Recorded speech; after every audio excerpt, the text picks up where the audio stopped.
चलिए बेटा, अब आपकी जो आखिरी रिवर्स चार्ज की एंट्री रह जाती है वो रह जाती है ट्रांसपोर्टेशन सेक्टर से रिलेटेड।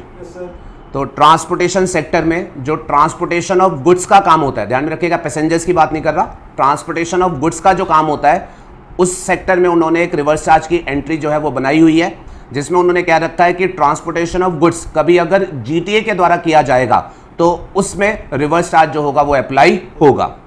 अब बेटा ये वाली रिवर्स चार्ज की एंट्री एग्जामिनेशन व्यू पॉइंट से थोड़ी इंपॉर्टेंट है, थोड़ी तसल्ली से अच्छे से समझनी है, तो इसके लिए थोड़ा सा मैं डिस्कशन आपके साथ वाइडर करते हुए चलूंगा। तो सबसे पहले आप ये जो चार्ट स्क्रीन पर नजर आ रहा है इसको देखेंगे ध्यान से। बेटा ट्रांसपोर्टेशन ऑफ गुड्स आप सभी लोग जानते हैं अलग अलग मोड्स के थ्रू जो है वो किया जा सकता है। ट्रांसपोर्टेशन हो सकता है बाय रोड, ट्रांसपोर्टेशन हो सकता है बाय रेलवे, ट्रांसपोर्टेशन हो सकता है बाय वाटरवेज मतलब वेसल लेकर के जा रहा है, ट्रांसपोर्टेशन हो सकता है बाय एयर रूट मतलब आपका एयरक्राफ्ट जो है वो लेकर के जा रहा है। अब आप मुझे बताओ ये जो अलग अलग मोड्स के ट्रांसपोर्टेशन है, ट्रक से हो रहा है, रेल से हो रहा है, वेसल से हो रहा है, एयरक्राफ्ट से हो रहा है, इसमें नॉर्मली सबसे ज्यादा ट्रांसपोर्टेशन वो नॉर्मली सबसे कॉमन ट्रांसपोर्टेशन क्या वो बाय रोड होता है? यस। अगर डोमेस्टिक ट्रांसपोर्टेशन की बात करोगे, अगर आप बात करोगे इंटरनेशनल ट्रांसपोर्टेशन तो वो जो है वो सबसे ज्यादा होता है बाय वेसल। ठीक है, अब सुनिएगा, अब हम जो बात कर रहे हैं अभी फॉर द टाइम बिंग के लिए जो आपका फोकस लेकर के चल रहे हैं वो हम बात कर रहे हैं transportation of goods by road. ठीक है ना, transportation of goods by road. अब बेटा जीएसटी वालों ने ये कहा कि अगर transportation of goods by road होगा then GST will be exempt. क्या? GST will be exempt. लेकिन उन्होंने बोला transportation of goods by road exempt होगा, लेकिन अगर transportation of goods by road कोई जीटीए करेगा तो एग्जेम्प्ट नहीं होगा, या कोई कुरियर एजेंसी करेगी तो फिर ये एग्जेम्प्ट नहीं होगा। मतलब क्या हो गया? जीटीए या कुरियर एजेंसी को छोड़ करके अगर कोई और transportation of goods by road की एक्टिविटी करेगा तो फिर जीएसटी जो होगा वो एग्जेम्प्ट रहेगा। अच्छा, ये धीरे धीरे मुझे कंसेप्ट बिल्डिंग करनी पड़ेगी और थोड़ा टाइम लगेगा, तो पेशेंस बनाए रखिएगा। कंसेप्ट जैसे जैसे बिल्डअप होगा आपको क्लैरिटी बढ़ेगी। और साथ ही में बेटा मुझे आपके साथ यहाँ एग्जाम्शन एंट्रीज भी यूज करनी पड़ेंगी, तो आप अपनी एग्जाम्शन की बुकलेट खोलेंगे और उसमें ट्रांसपोर्टेशन ऑफ गुड्स की जहां एग्जाम्शन दी गई है उस वाले पेज पर मेरे साथ आएंगे और वहां पर आप खोलेंगे। बेटा मैं आपको एंट्री नंबर बोल रहा हूं, एंट्री नंबर 18 जो होगा वो आप खोलेंगे। बेटा एग्जाम्शन वाली बुकलेट में ट्रांसपोर्टेशन ऑफ गुड्स इंडेक्स से देख करके आओ।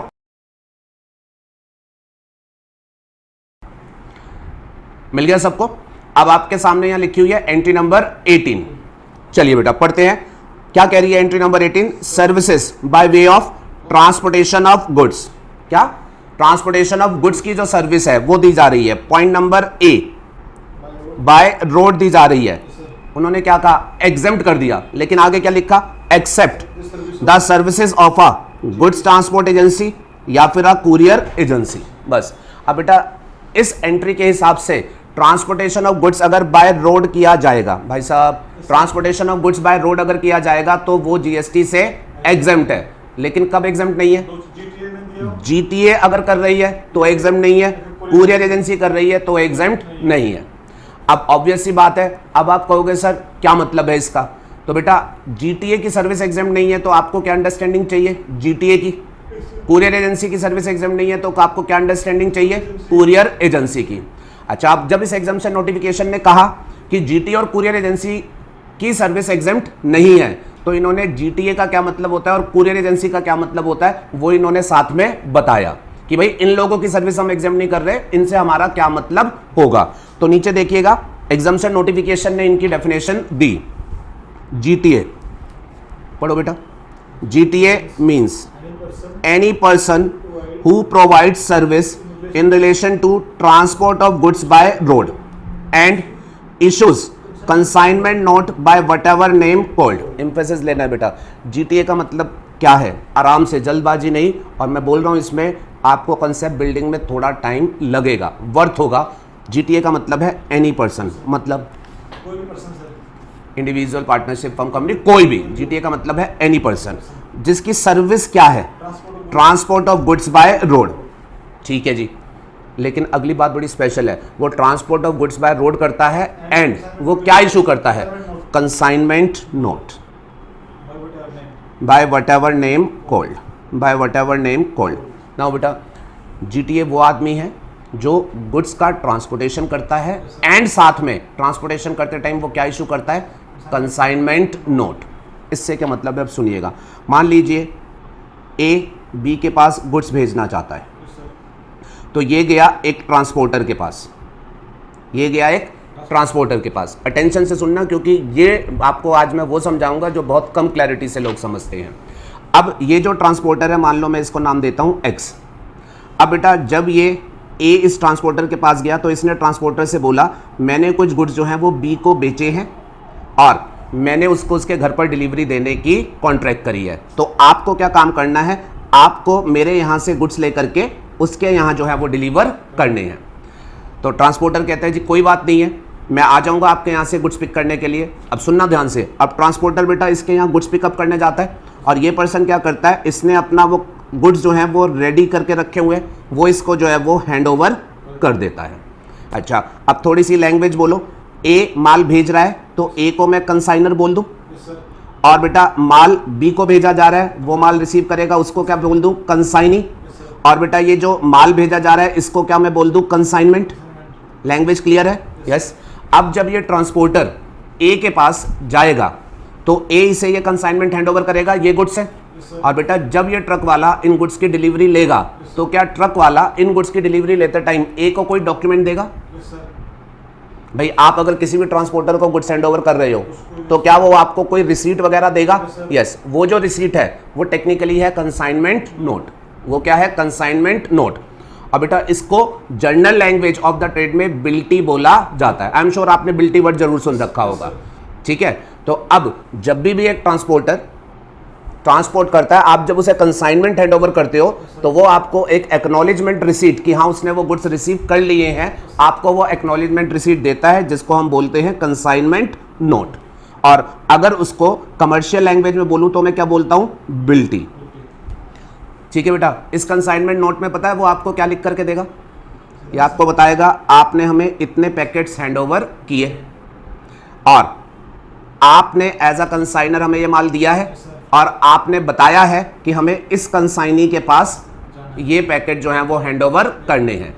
और बेटा वो जिस व्हीकल में लेकर के जाता है उसका नंबर वगैरह वो भी उसमें जो है वो मेंशन करके देता है।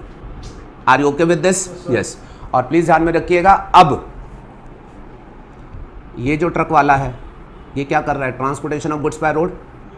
और ट्रांसपोर्टेशन करते टाइम क्या ये कंसाइनमेंट नोट दे रहा है? यस। मतलब बोलिएगा क्या ये आदमी GTA के नाम से बुला लूं? एनर्जी नहीं है, ये आदमी GTA के नाम से बुलाया जाएगा। इसने GTA की डेफिनेशन को पूरा सेटिस्फाई किया है, ये GTA के नाम से बुलाया जाएगा। और इसकी सर्विस एग्जेम्प्ट है या नहीं है? इसकी सर्विस एग्जेम्प्ट नहीं है, इसकी सर्विस एग्जेम्प्ट नहीं है। Are you okay with this? GTA की अंडरस्टैंडिंग क्लियर हुई? यस। अच्छा जी, और सुनना बेटा, धीरे धीरे पॉइंट क्लियर होगी। इसके अलावा और किसकी सर्विस एग्जेम्प्ट नहीं है? Courier agency. कुरियर एजेंसी क्या होती है वैसे तो आप जानते हो, लेकिन फिर भी इनकी डेफिनेशन पढ़ो।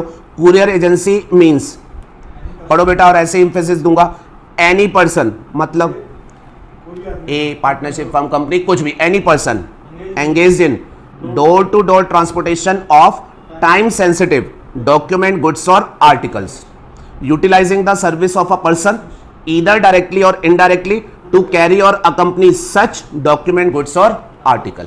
अब थोड़ा सा ध्यान से सुनना बेटा, ये तो हुई थी प्लेन रीडिंग। अब कुरियर एजेंसी है एनी पर्सन, किस काम में एंगेज है? Door to door transportation. अच्छा एक बात बताओ, GTA कहने को तो बेटा ये भी आपके यहाँ से उठा करके यहाँ दे रहा है, ये भी डोर टू डोर ट्रांसपोर्टेशन है। फिर मैं आपसे पूछूंगा GTA और इसमें क्या फर्क है? ध्यान से सुनिएगा, ना ना ना ना, ध्यान से सुनिएगा।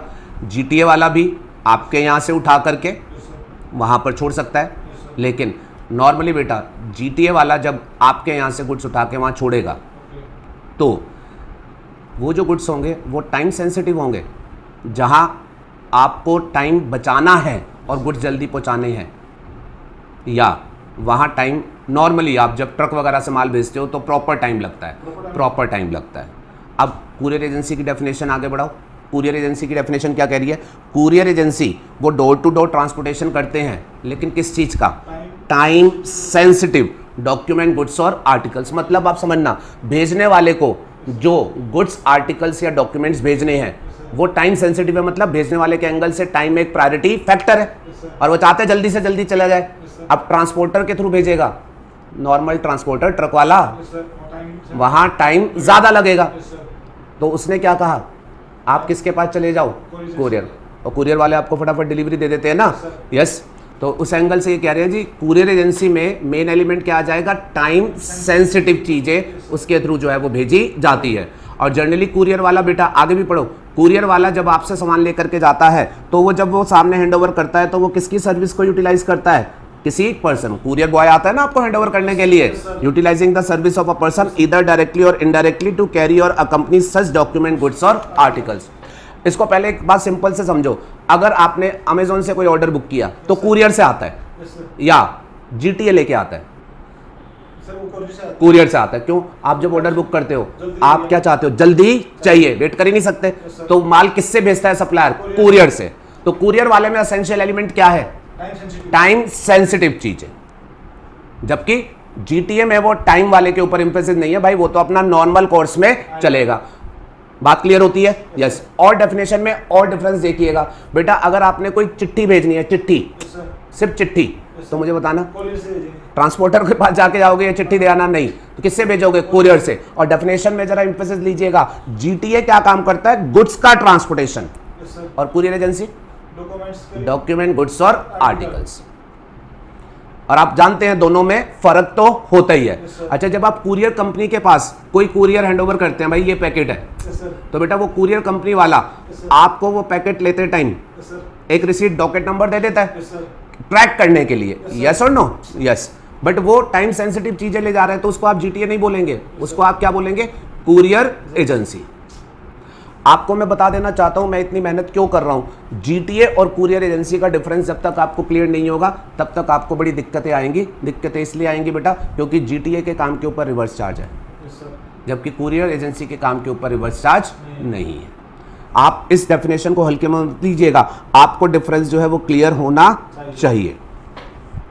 जीटीए, एक बार फिर से एम्फेसिस दे रहा हूं, जीटीए उसका काम क्या है? गुड्स का ट्रांसपोर्टेशन, लेटर वेटर नहीं हैंडल करता हुआ, ठीक है, गुड्स का ट्रांसपोर्टेशन करता है। आपसे माल जब रिसीव करता है कंसाइनमेंट नोट देता है, और आपको पता है वो अपनी स्पीड से ही जा करके हैंडओवर करेगा। अर्जेंसी है तो कहता है जी नमस्ते, ठीक है। और आप समझना, ट्रांसपोर्टर से मैं माल भेजता हूँ कम चार्जेस लगते हैं, कुरियर वाले ज़्यादा लेते हैं। क्यों?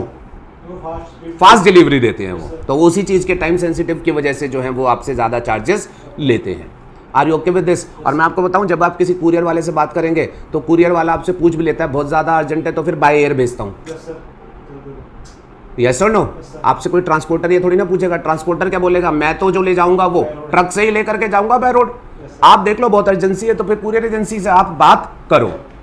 और थोड़ा बहुत डिफरेंस भी समझ आ रहा हो, माइंड में कुछ बातें जा रही हो, तो प्रैक्टिकली क्या मार्केट में दोनों अलग अलग नाम से जाने जाते हैं? यस। अब मुझे बताओ, एक सीमेंट कंपनी आदित्य बिरला, उसको अपने सीमेंट को डिस्ट्रीब्यूटर के पास भेजना है, क्या कुरियर एजेंसी को बुलाएगा? नहीं। किसको बुलाएगा? जीटीए को।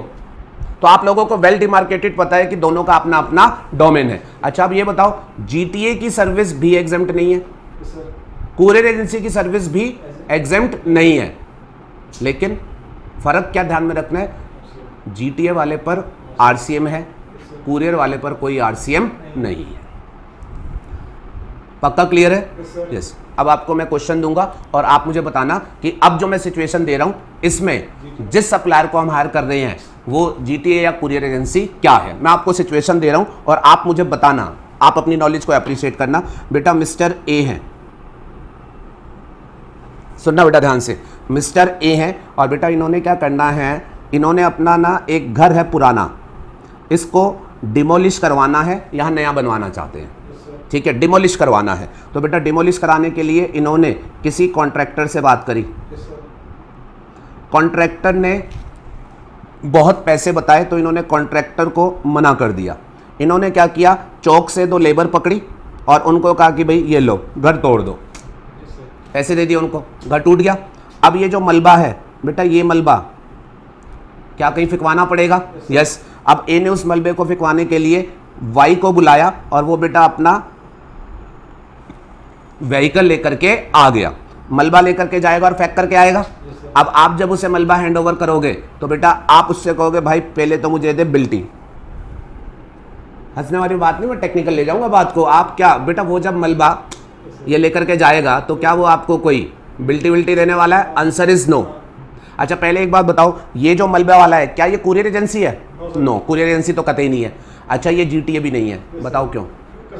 क्योंकि ये गुड्स तो ले जा रहा है बट कंसाइनमेंट नोट नहीं है, और जब तक कंसाइनमेंट नोट नहीं होगा पर्सन को आप जीटीए नहीं बोलेंगे। और आप मुझे बताएंगे इसकी सर्विस एग्जेम्प्ट है। नहीं आई बात समझ में? इसकी सर्विस एग्जेम्प्ट है। क्यों भाई साहब? उन्होंने क्या बोला था? जीटीए और कुरियर एजेंसी को छोड़ करके और कोई भी व्यक्ति transportation of goods by road का काम करेगा तो उसकी सर्विस एग्जेम्प्ट है। बात समझ में आ पा रही है? पक्का? यस। तो ये प्लीज ध्यान में रखिएगा, कंसाइनमेंट नोट बड़ा इंपॉर्टेंट है जो पूरे चैप्टर में आपके साथ में बार बार यूज करूंगा। और दूं एग्जांपल, कभी रेलवे स्टेशन गए हो?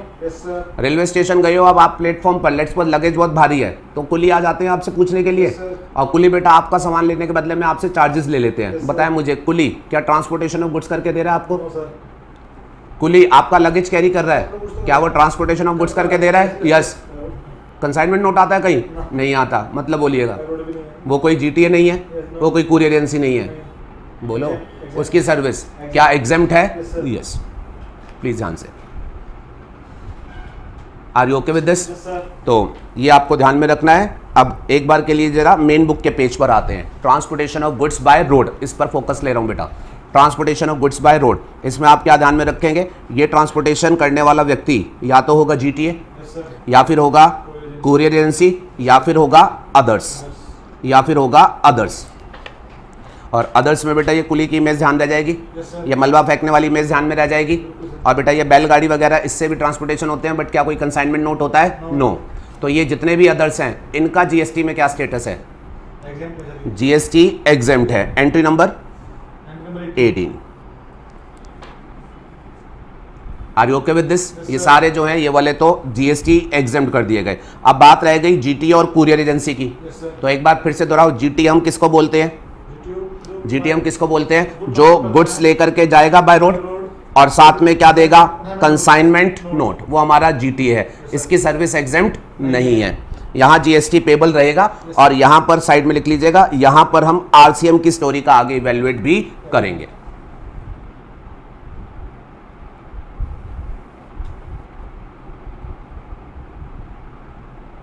ठीक है। दूसरी हमारे पास है कुरियर एजेंसी। कुरियर एजेंसी में आपको क्या बात समझ आई? कुरियर एजेंसी सिर्फ गुड्स हैंडल करती है या फिर डॉक्यूमेंट लेटर्स वगैरह भी हैंडल करती है? दोनों करती है। और बेटा वो असेंशियल उसमें एलिमेंट क्या होता है? टाइम सेंसिटिव, जहां time is an urgency matter. ठीक है, वहां कुरियर वालों का बेसिकली रोल आता है। और उनकी सर्विस एग्जेम्प्ट है या उनकी भी एग्जेम्प्ट नहीं है? उनकी भी एग्जेम्प्ट नहीं है, बट वहां पर आरसीएम नहीं है, वहां एफसीएम है, मतलब कुरियर एजेंसी खुद ही जो होगा वो पे करेगी।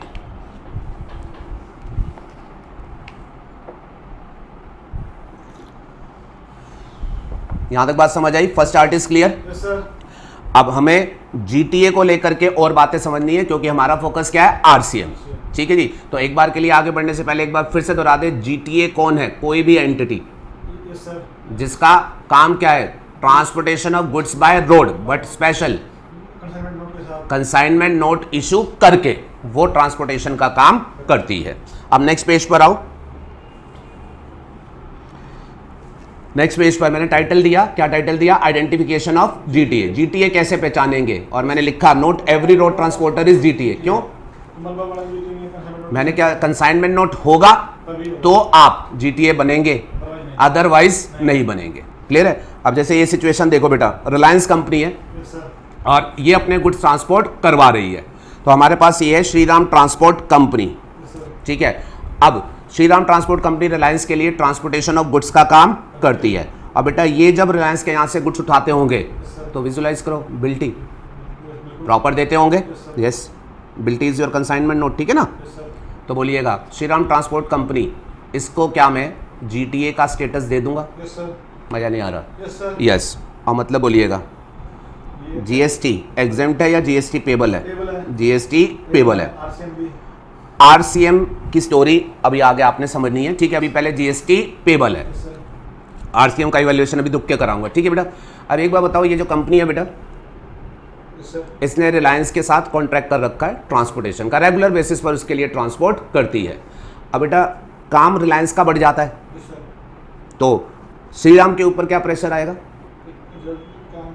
काम बढ़ रहा है, ज्यादा ट्रांसपोर्टेशन करना पड़ रहा है इसे।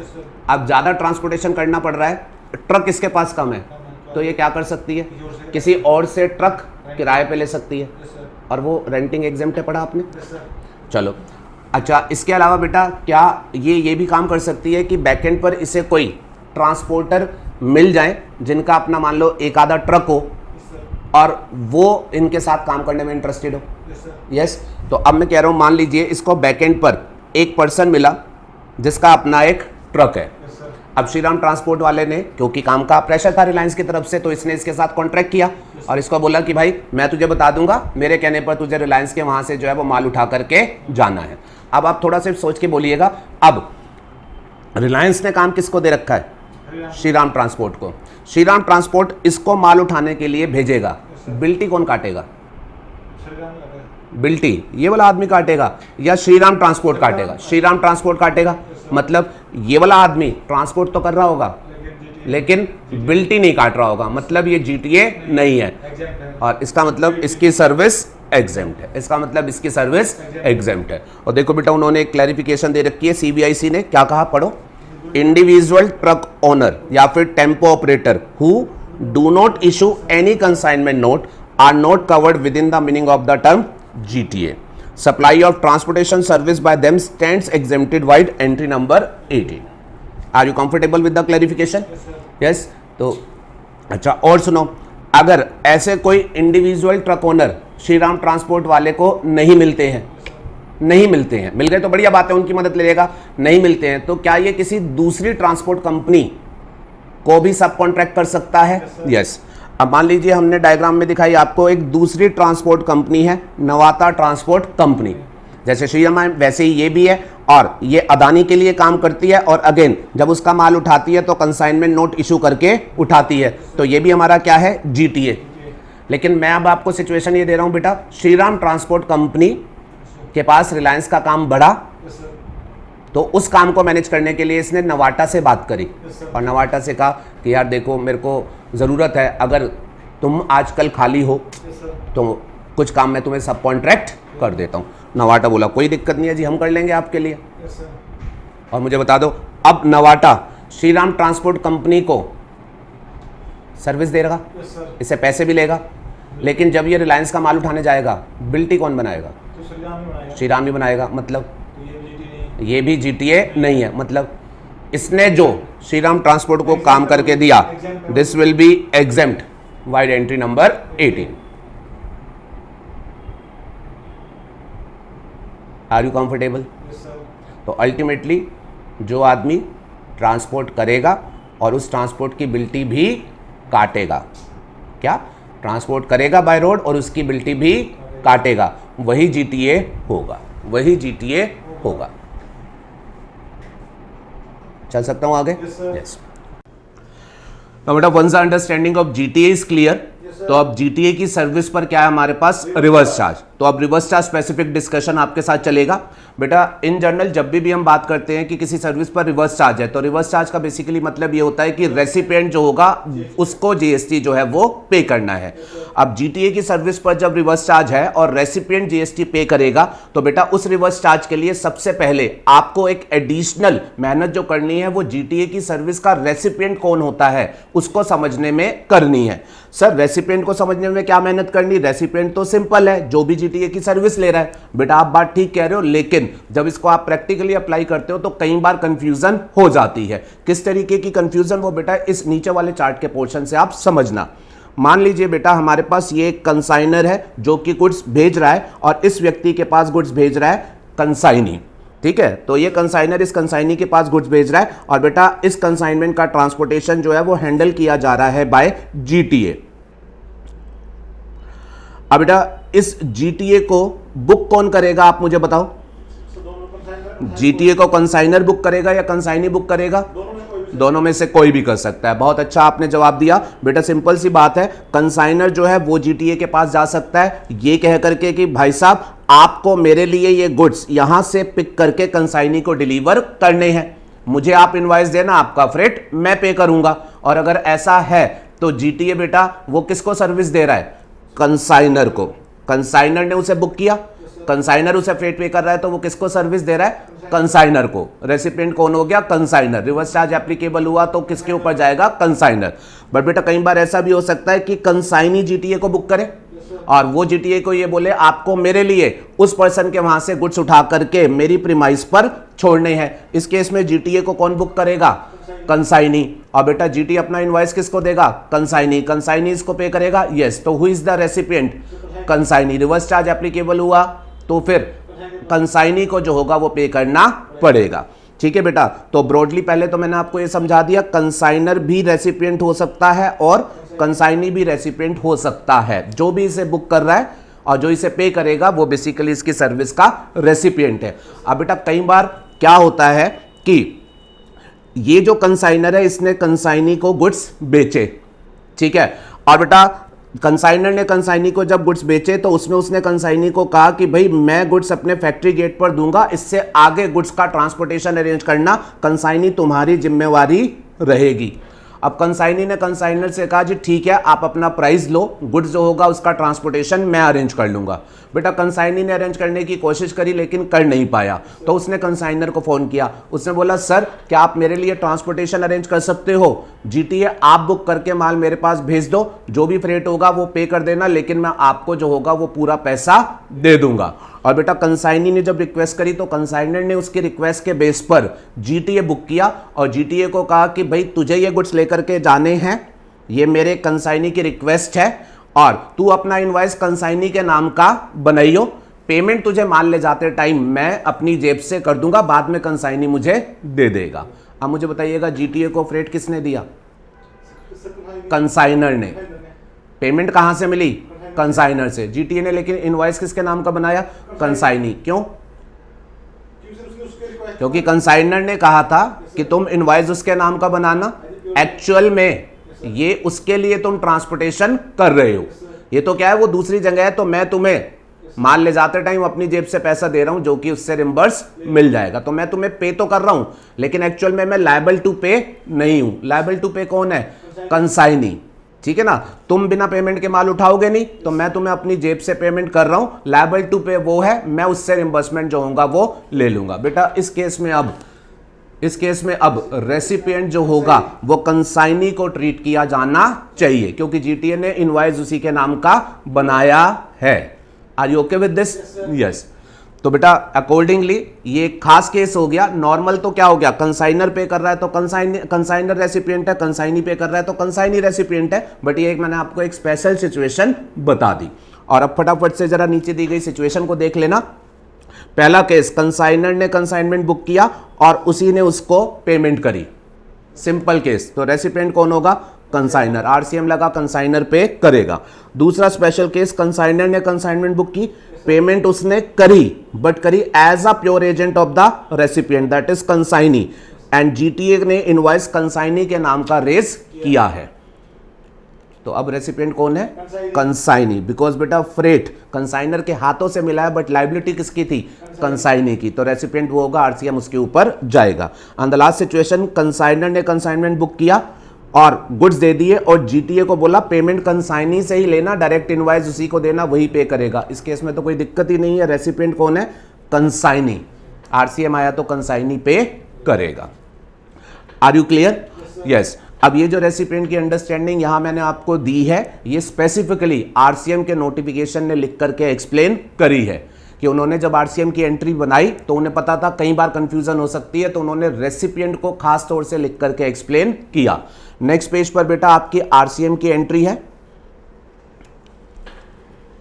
अब इस एंट्री को बाद में पढ़ना, पहले नीचे जो रेसिपिएंट को लेकर के उन्होंने क्लैरिटी देने की कोशिश करी है इसको पढ़े। Explanation of RCM notification. RCM notification में एक्सप्लेनेशन से ये बात लिखी हुई है, पढ़िएगा जरा बेटा बोल बोल के। द पर्सन हु पेज और इज लायबल टू पे freight for the transportation of goods by road in goods carriage and the person is located in taxable territory shall be treated as the person who receives the service for the purpose of this notification.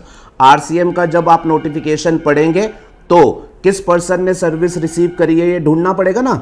Yes, और वो क्या कह रहे हैं, आप किसको मानोगे कि पर्सन ने रिसीव करा है, जिसने जीटीए को पे किया या फिर जो लायबल टू पे फ्रेट था. ठीक है जी, नॉर्मली वही पे करता है जो लायबल टू पे है, लेकिन एक स्पेशल केस क्या है, लायबल टू पे कंसाइनी था बट उसने कंसाइनर से पेमेंट करवा दी. उस केस में कंसाइनर रेसिपिएंट नहीं होगा, कंसाइनी लायबल है तो वो रेसिपिएंट माना जाएगा.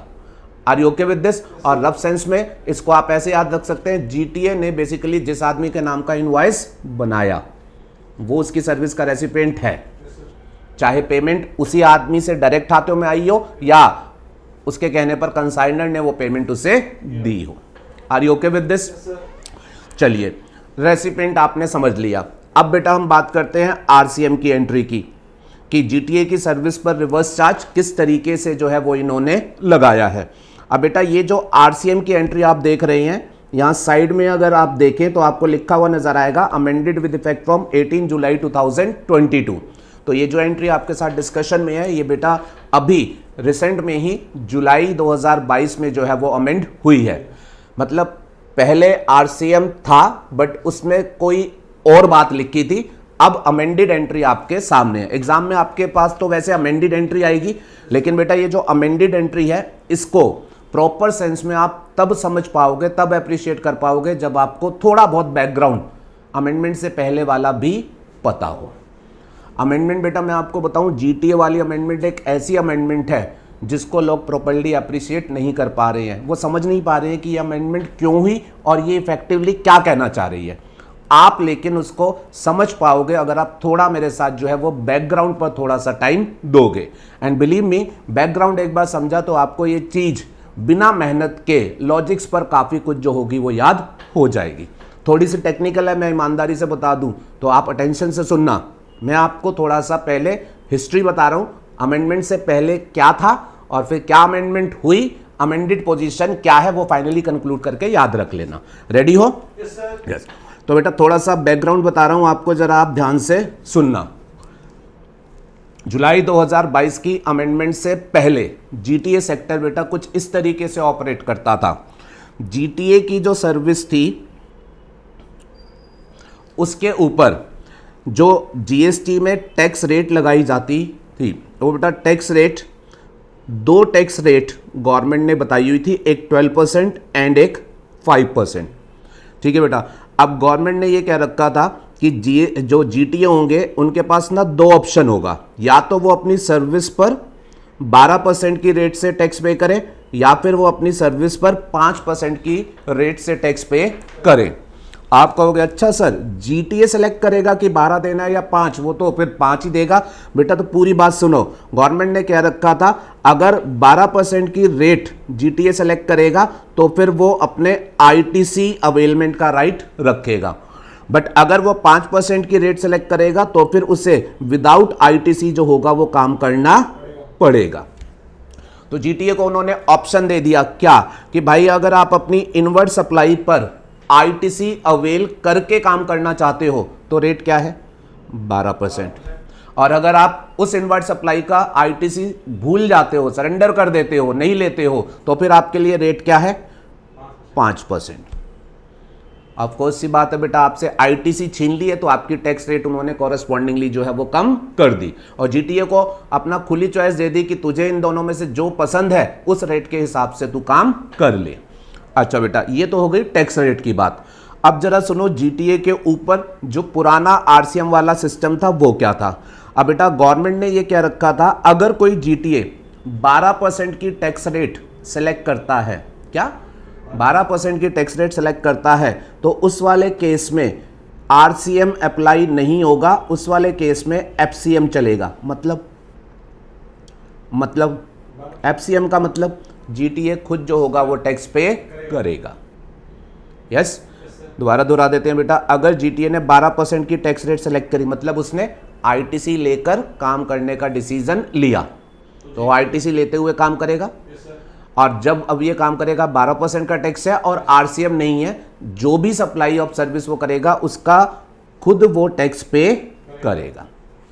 अच्छा, अगर जीटीए 5% वाली टैक्स रेट को सिलेक्ट करता है आईटीसी छोड़ करके, तो बेटा उस केस में गवर्नमेंट ने ये कह रखा था, उस केस में आरसीएम पिक्चर में आएगा। और बेटा ये आरसीएम गवर्नमेंट इस तरीके से लगाती थी, वो ये कहती थी जिस जीटीए ने 5% की रेट सेलेक्ट करी, अगर उसने सर्विस जिसको दी, जो उसके सर्विस के रेसिपिएंट है, अगर वो स्पेसिफाइड कैटेगरी के पर्सन होंगे, अगर वो स्पेसिफाइड कैटेगरी के पर्सन होंगे, तो फिर आरसीएम पिक्चर में आएगा, तो फिर आरसीएम पिक्चर में आएगा। अगर उसका जो सर्विस रेसिपिएंट है वो स्पेसिफाइड कैटेगरी का नहीं होगा, तो फिर आरसीएम पिक्चर में नहीं आएगा, तब एफसीएम ही पिक्चर में रहेगा। ये थोड़ा सा आप मेरे साथ हल्का सा दोहरा लेना। 5% की टैक्स रेट के केस में, 5% की टैक्स रेट के केस में आरसीएम आएगा, लेकिन सिर्फ कब आएगा, जब सर्विस रेसिपिएंट क्या हो बेटा, स्पेसिफाइड कैटेगरी का। अब बेटा वो स्पेसिफाइड कैटेगरी क्या है, ब्रॉडली सुनो। अगर जो सर्विस रेसिपिएंट है वो जीएसटी में कोई रजिस्टर्ड पर्सन है, तो वो स्पेसिफाइड कैटेगरी का रेसिपिएंट है, आरसीएम आएगा। अगर आपका सर्विस रेसिपिएंट अनरजिस्टर्ड है, जीएसटी में रजिस्टर्ड नहीं है, लेकिन कुछ स्पेशल स्टेटस का है, वो उन्होंने बता रखा है, डिटेल बाद में दूंगा, तो भी आरसीएम जो होगा वो पिक्चर में आएगा। दोबारा बोलाना, आरसीएम कब आएगा, जब रेसिपिएंट या तो जीएसटी में रजिस्टर्ड हो या फिर अनरजिस्टर्ड हो बट कुछ स्पेसिफिक कैटेगरी का हो, और इन सब को हम सिंपली बोल देंगे स्पेसिफाइड कैटेगरी के रेसिपिएंट पर आरसीएम आएगा। अच्छा, अगर आपका रेसिपिएंट अदरवाइज होगा तो आरसीएम नहीं है, फिर आपको एफसीएम में ही पे करना पड़ेगा। ये बेटा उनका सिस्टम था। टैक्स रेट समझ आ गई, एफसीएम आरसीएम समझ आ गया, यस। दोहराओ, टैक्स रेट को लेकर के जीटीए के पास चॉइस है, आईटीसी लेकर चलना है तो 12% टैक्स रेट चलेगी, विदाउट आईटीसी चलना है तो 5%। 12% वाले रास्ते में आरसीएम है ही नहीं, वहां हमेशा जीटीए पे करेगा। 5% वाली टैक्स रेट अगर आपने सेलेक्ट करी है तो उस रास्ते में आरसीएम है, स्पेसिफाइड रेसिपिएंट होंगे आपके, आरसीएम में वो पे करेंगे 5%, और अगर स्पेसिफाइड नहीं होंगे तो एफसीएम में आप पे करोगे 5%। बात समझ आती है यहां तक, यस। अब बेटा ये जो इन्होंने डिजाइन किया था, इसके बेसिस पर अब आपको मैं एक सिचुएशन क्रिएट करके दे रहा हूं, आपने अप्रिशिएट करनी है, ठीक है। ये सब हिस्टोरिकल बैकग्राउंड है, तो मटेरियल में कहीं प्रिंटेड नहीं है, आपको लिखना हो तो आप लिख सकते हैं, नहीं तो सिंपली समझिएगा, सिर्फ क्लैरिटी के लिए ही है। मान लीजिए बेटा ये एक जीटीए है XYZ, ठीक है, सर्विस इसकी transportation of goods by roads है इन दिस गुड्स कैरेज। और बेटा ये जो है ये अपनी इनवर्ड सप्लाई पर आईटीसी लेते हुए काम करना चाहता है, ठीक है, आईटीसी लेते हुए। अच्छा, अगर इसकी ये इंटेंट है कि आईटीसी लेते हुए काम करना है, तो बताओ बेटा इसकी सर्विस के ऊपर टैक्स रेट क्या चलेगी, 12% की टैक्स रेट चलेगी। अच्छा बेटा, ये जीटीए बेटा अब जीएसटी में रजिस्टर्ड है, अपने आईटीसी लेते हुए काम कर रहा है और 12% की टैक्स रेट के साथ काम कर रहा है। और मुझे बताओ बेटा अब इस वाले तरीके में आरसीएम आएगा या नहीं आएगा?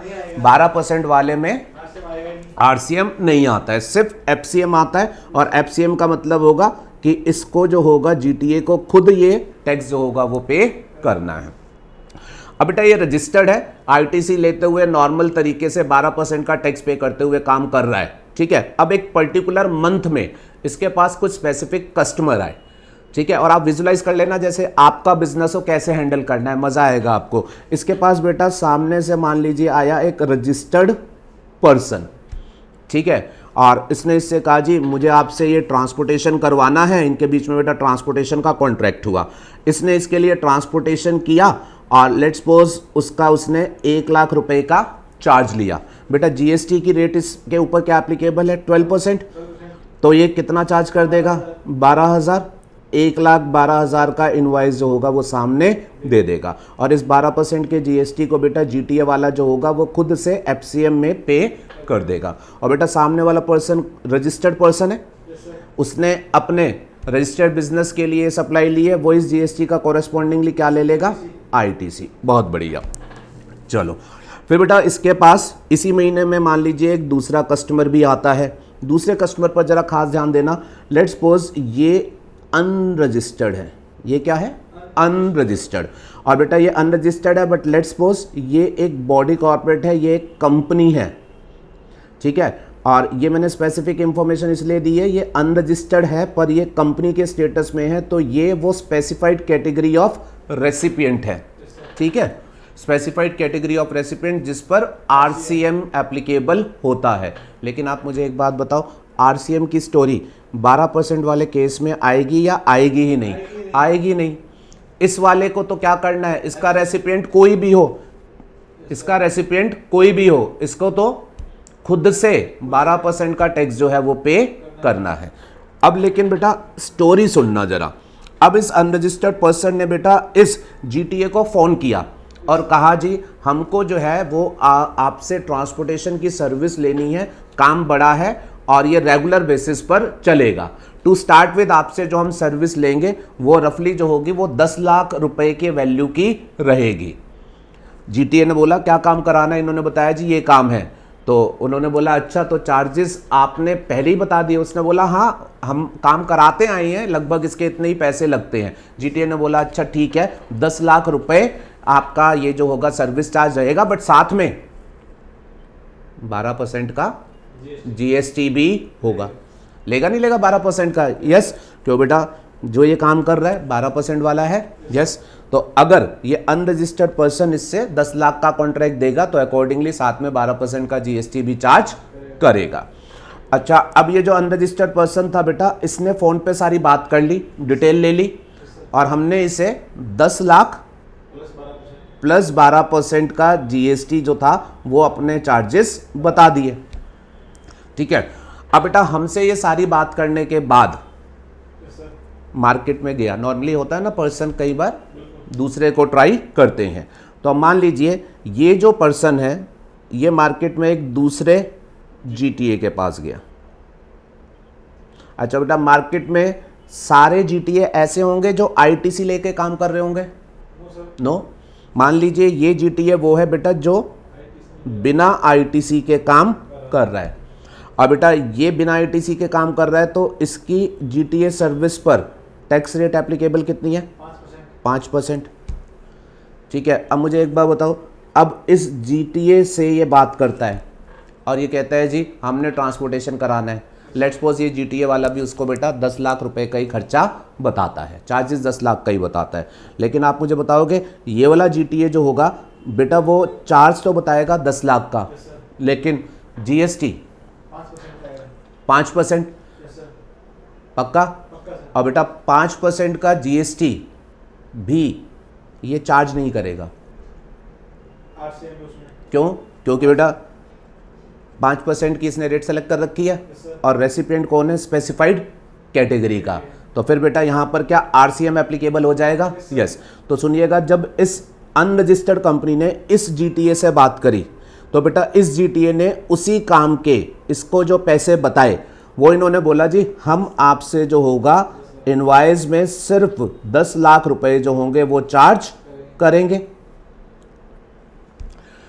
अब ये कंपनी बोली कि आप हमसे जीएसटी नहीं लोगे। उसने बोला जी हम नहीं लेंगे क्योंकि आरसीएम लगेगा और आपको जीएसटी जो होगा वो पे करना पड़ेगा।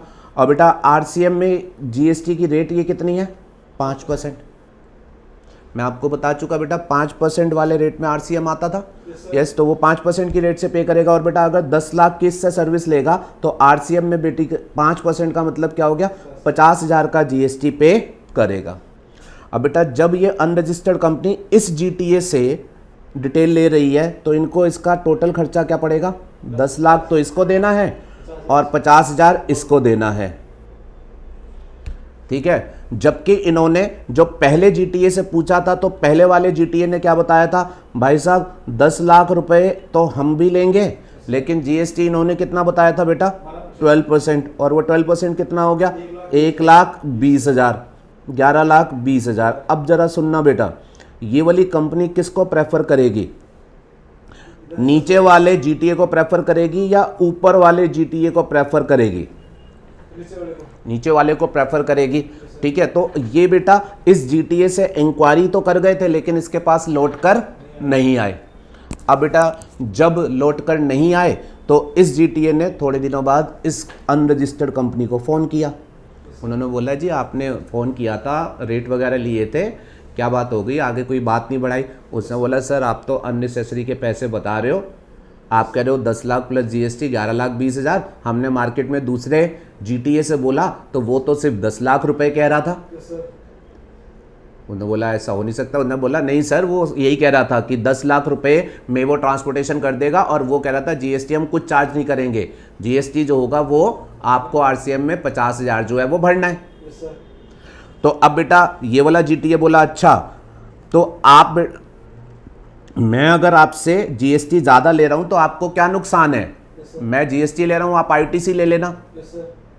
यस सर नहीं, अब बेटा अनरजिस्टर्ड पर्सन है, वो बोला भाई साहब मुझे आईटीसी थोड़ी ना मिलना है, मैं जिन गुड्स के बिजनेस में हूं वो एग्जेम्प्ट है, मेरा करोड़ों का टर्नओवर है बट वो एग्जेम्प्ट है, तो मैं अनरजिस्टर्ड हूं और मुझे कोई आईटीसी नहीं मिलेगा। अब मैं अगर आपसे ट्रांसपोर्टेशन कराऊंगा और आप 1,20,000 चार्ज करोगे तो मेरे को तो 11,20,000 टोटल एक्सपेंस पड़ेगा, जबकि वही सर्विस मैं दूसरे से ले रहा हूं तो 10,50 में पड़ेगा।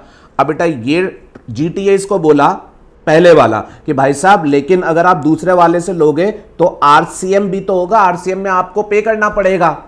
वो बोला भाई मैं पे कर दूंगा, रजिस्ट्रेशन करा के पे कर दूंगा, वो तो फॉर्मेलिटी है, लेकिन आपसे तो मुझे 70,000 रुपए महंगा पड़ रहा है और ये कोई वन टाइम काम तो है नहीं, मैंने तो बार बार कराना है, मेरे एक्सपेंस ज्यादा हो जाएंगे, तो इस वजह से हमने आपको पलट के फोन नहीं किया।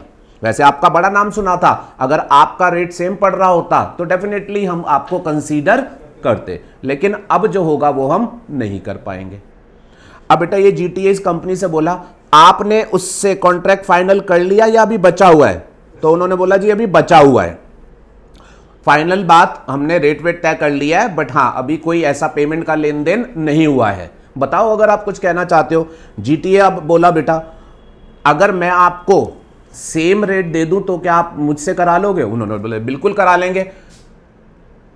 तो अब ये जो जीटीए था बेटा अपना बिजनेस बचाना चाहेगा।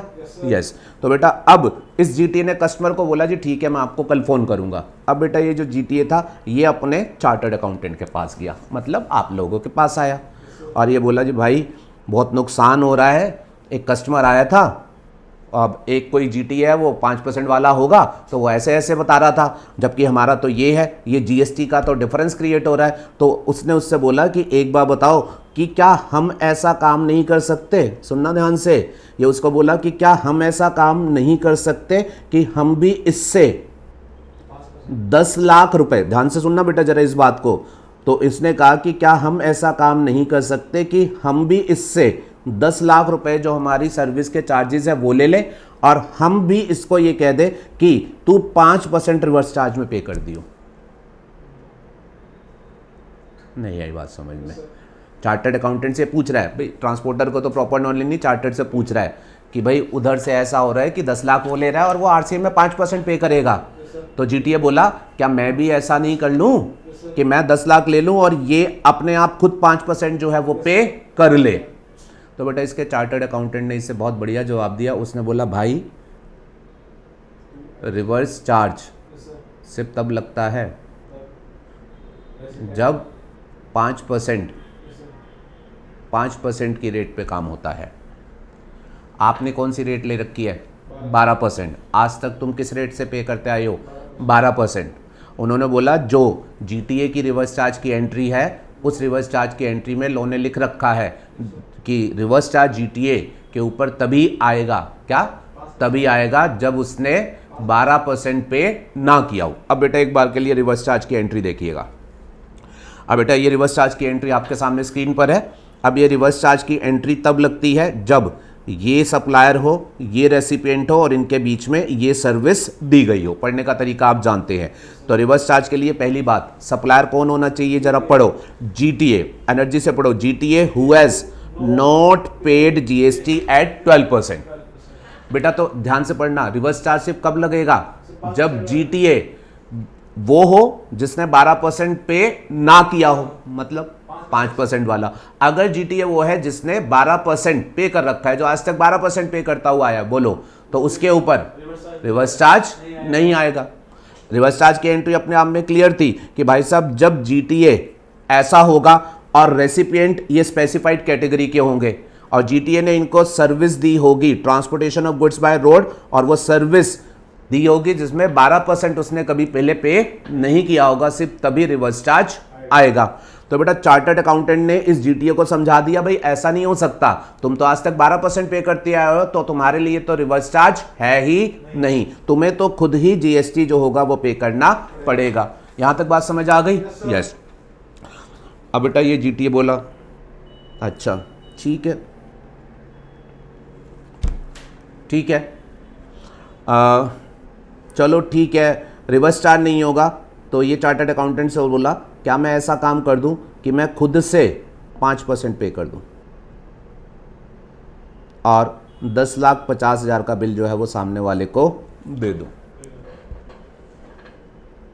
रिवर्स चार्ज तो नहीं आएगा, ये बात तो क्लियर है, क्योंकि रिवर्स चार्ज ने तो क्लियरली बोल रखा था 12% पे करने वाले जीटीओ के लिए रिवर्स चार्ज नहीं है। तो अब बेटा इसने कस्टमर को हर हालत में खोने से बचाना है, तो इसने क्या किया, उसने बोला ठीक है रिवर्स चार्ज नहीं है तो कोई बात नहीं, मैं ही चार्ज कर लेता हूँ, और मैं 1 चार्ज करूँगा तो ये आएगा ही नहीं। तो इसने क्या किया, 5% ही बेटा जो था वो चार्ज कर दिया, 5% ही इसने जो है वो चार्ज कर दिया। अब बेटा 5% जब इसने चार्ज करके सप्लाई करी, तो आप मुझे सोच के बताओ इसने सही काम किया या इससे कोई मिस्टेक हो गई है? इससे मिस्टेक हो गई है। मिस्टेक क्यों हो गई है बेटा? जब उन्होंने 5% की रेट आपको बताई थी, तो 5% की रेट तो तब बताई थी जब आपने आईटीसी ना लिया हो। तो अब कहानी का सबसे इंपॉर्टेंट एक्सपेक्ट आएगा बेटा, अब इस जीटीए ने रिवर्स चार्ज तो खैर लग ही नहीं सकता था, तो इसने रिवर्स चार्ज नहीं लगाया, लेकिन 5% की रेट लगा के कस्टमर को बिल दे दिया। और रही बात ये कि 5% की रेट तब लगती है जब आईटीसी ना लिया हो, तो इसने कहा कि अब मैं क्या करता हूं, क्योंकि मैं 5% की रेट लगा रहा हूं, तो मैं इस सप्लाई की वजह से, इस सप्लाई से रिलेटेड जो आईटीसी बनते हैं उनको मैं रिवर्स कर देता हूं, उनको मैं रिवर्स कर देता हूं। और बेटा उसने रिवर्सल जो किया वो rule 43 and rule 42 and 43 of CGST rules के हिसाब से कर दिया। ठीक है, इसके चार्टर्ड अकाउंटेंट ने कहा देखो अगर बिजनेस बचाना इतना ज़रूरी है तो एक ये तुम काम करके देख लो, ठीक है, कि तुम 5% की रेट से चार्ज करके कस्टमर को दे दो, और क्योंकि 5% की रेट लगा रहे हो तो 5% में आईटीसी नहीं मिलते, बट तुमने आईटीसी ले रखे हैं तो तुम कॉरेस्पॉन्डिंग आईटीसी रिवर्सल कर दो। और आईटीसी रिवर्सल के लिए 42-43 का फार्मूला लगा लेना। आई होप 42-43 सबको क्लियर है। रूल 42-43 ने क्या बताया था वैसे, कि जब कभी एक सप्लाई पर टैक्स हो और एक पर ना हो और आपको आईटीसी पार्शियल मिलने हो, तो आप आईटीसी एक बार के लिए पूरे ले लो, फिर जिस सप्लाई का टैक्स नहीं है, जिसके आईटीसी नहीं बनते, तो उसके रिवर्सल आप इस फार्मूले से कर दो। तो बेटा इन्होंने वो जो थी वो यहां पर कॉपी करके अप्लाई कर दी। अब बेटा जब इन्होंने ये काम कर दिया, ठीक है, तो अब इस पर इनका जीएसटी ऑफिसर इनसे ये बोला कि भाई साहब आप आईटीसी लेके चल रहे हो, 12% की टैक्स रेट लगनी चाहिए, और आप आज तक 12% की लगाते आए थे, अब आपने कुछ सप्लाई पर ये 5% की टैक्स रेट कैसे लगा दी? अब इसकी जब रिटर्न गई होगी बेटा, तो उसमें कुछ इनवाइस पर क्या होगा 12 और कुछ इनवाइस पर क्या होगा 5। तो ऑफिसर बोला भाई साहब ये आपने 5 की क्यों लगा दिया? आपने जब आईटीसी लेकर के काम किया तो आपको तो हर सप्लाई पर क्या लगाना चाहिए था? 12। अब इस आदमी ने ये बोला भाई साहब आपने मुझसे ये कहा था ना कि मेरे पास 2 टैक्स रेट हैं, 12% विद आईटीसी, 5% विदाउट आईटीसी, तो मैंने ये वाले कंसाइनमेंट 5% पर इसलिए किए, नहीं तो मेरा कस्टमर जा रहा था। अब 5% पर मैंने काम कर लिया और मेरे को ये पता था कि इसके आईटीसी नहीं मिलते, तो मैंने रिवर्स कर दिए, तो मैंने कंप्लायंस कर तो दिया। ऑफिसर इससे बोला भाई ओ मेरे भाई, जब हमने तुझे ये 2 रेट दी थी, जब हमने तुझे ये 2 रेट दी थी, तो हमने ये सोच के नहीं दी थी कि तू कुछ कंसाइनमेंट पर 12 लगा लेगा और कुछ कंसाइनमेंट पर 5 लगा लेगा। हमने तुझे ये सोच करके ये रेट नहीं दी थी, हमने तुझे सिंपली ये सोच करके दी थी कि तू ये डिसाइड करेगा आईटीसी लेकर चलना है या बिना आईटीसी के। आईटीसी लेकर चलना है तो जो भी सप्लाई करेगा 12%, और अगर आईटीसी छोड़ के चलेगा तो जो भी सप्लाई तेरी होगी उस सर्विस पर रेट आएगी 5%। हमने तुझे ये फ्रीडम कहाँ दी कि कुछ पर 12 लगा ले और कुछ पर 5 लगा ले? ये तो तूने बहुत ही गलत काम कर दिया। उसने बोला कि तुमने मुझसे यही तो चाहा था कि 5% की रेट अगर लगे तो आईटीसी नहीं ले, और मैंने वो आईटीसी रिवर्स कर दिए, तो मैंने कंप्लायंस कर दिया। उन्होंने बोला भाई ये तुझे लग रहा है कंप्लायंस कर दिया, बट हम ऐसा कंप्लायंस नहीं चाहते कि तू कुछ कंसाइनमेंट पर 12 लगा ले और कुछ पर 5 लगा ले। उसने बोला ये तो तूने सब कुछ गड़बड़ी कर दी, तूने गड़बड़ी इस एंगल से कर दी। हमने इन दोनों को बिल्कुल इंडिपेंडेंट समझा था और हमने 12% वाली चेन में आरसीएम कभी नहीं लगाया था, हमने 5% वाली चेन में ही आरसीएम क्रिएट किया था। हम इनको बिल्कुल सेपरेट तरीके से अप्लाई करना चाहते हैं।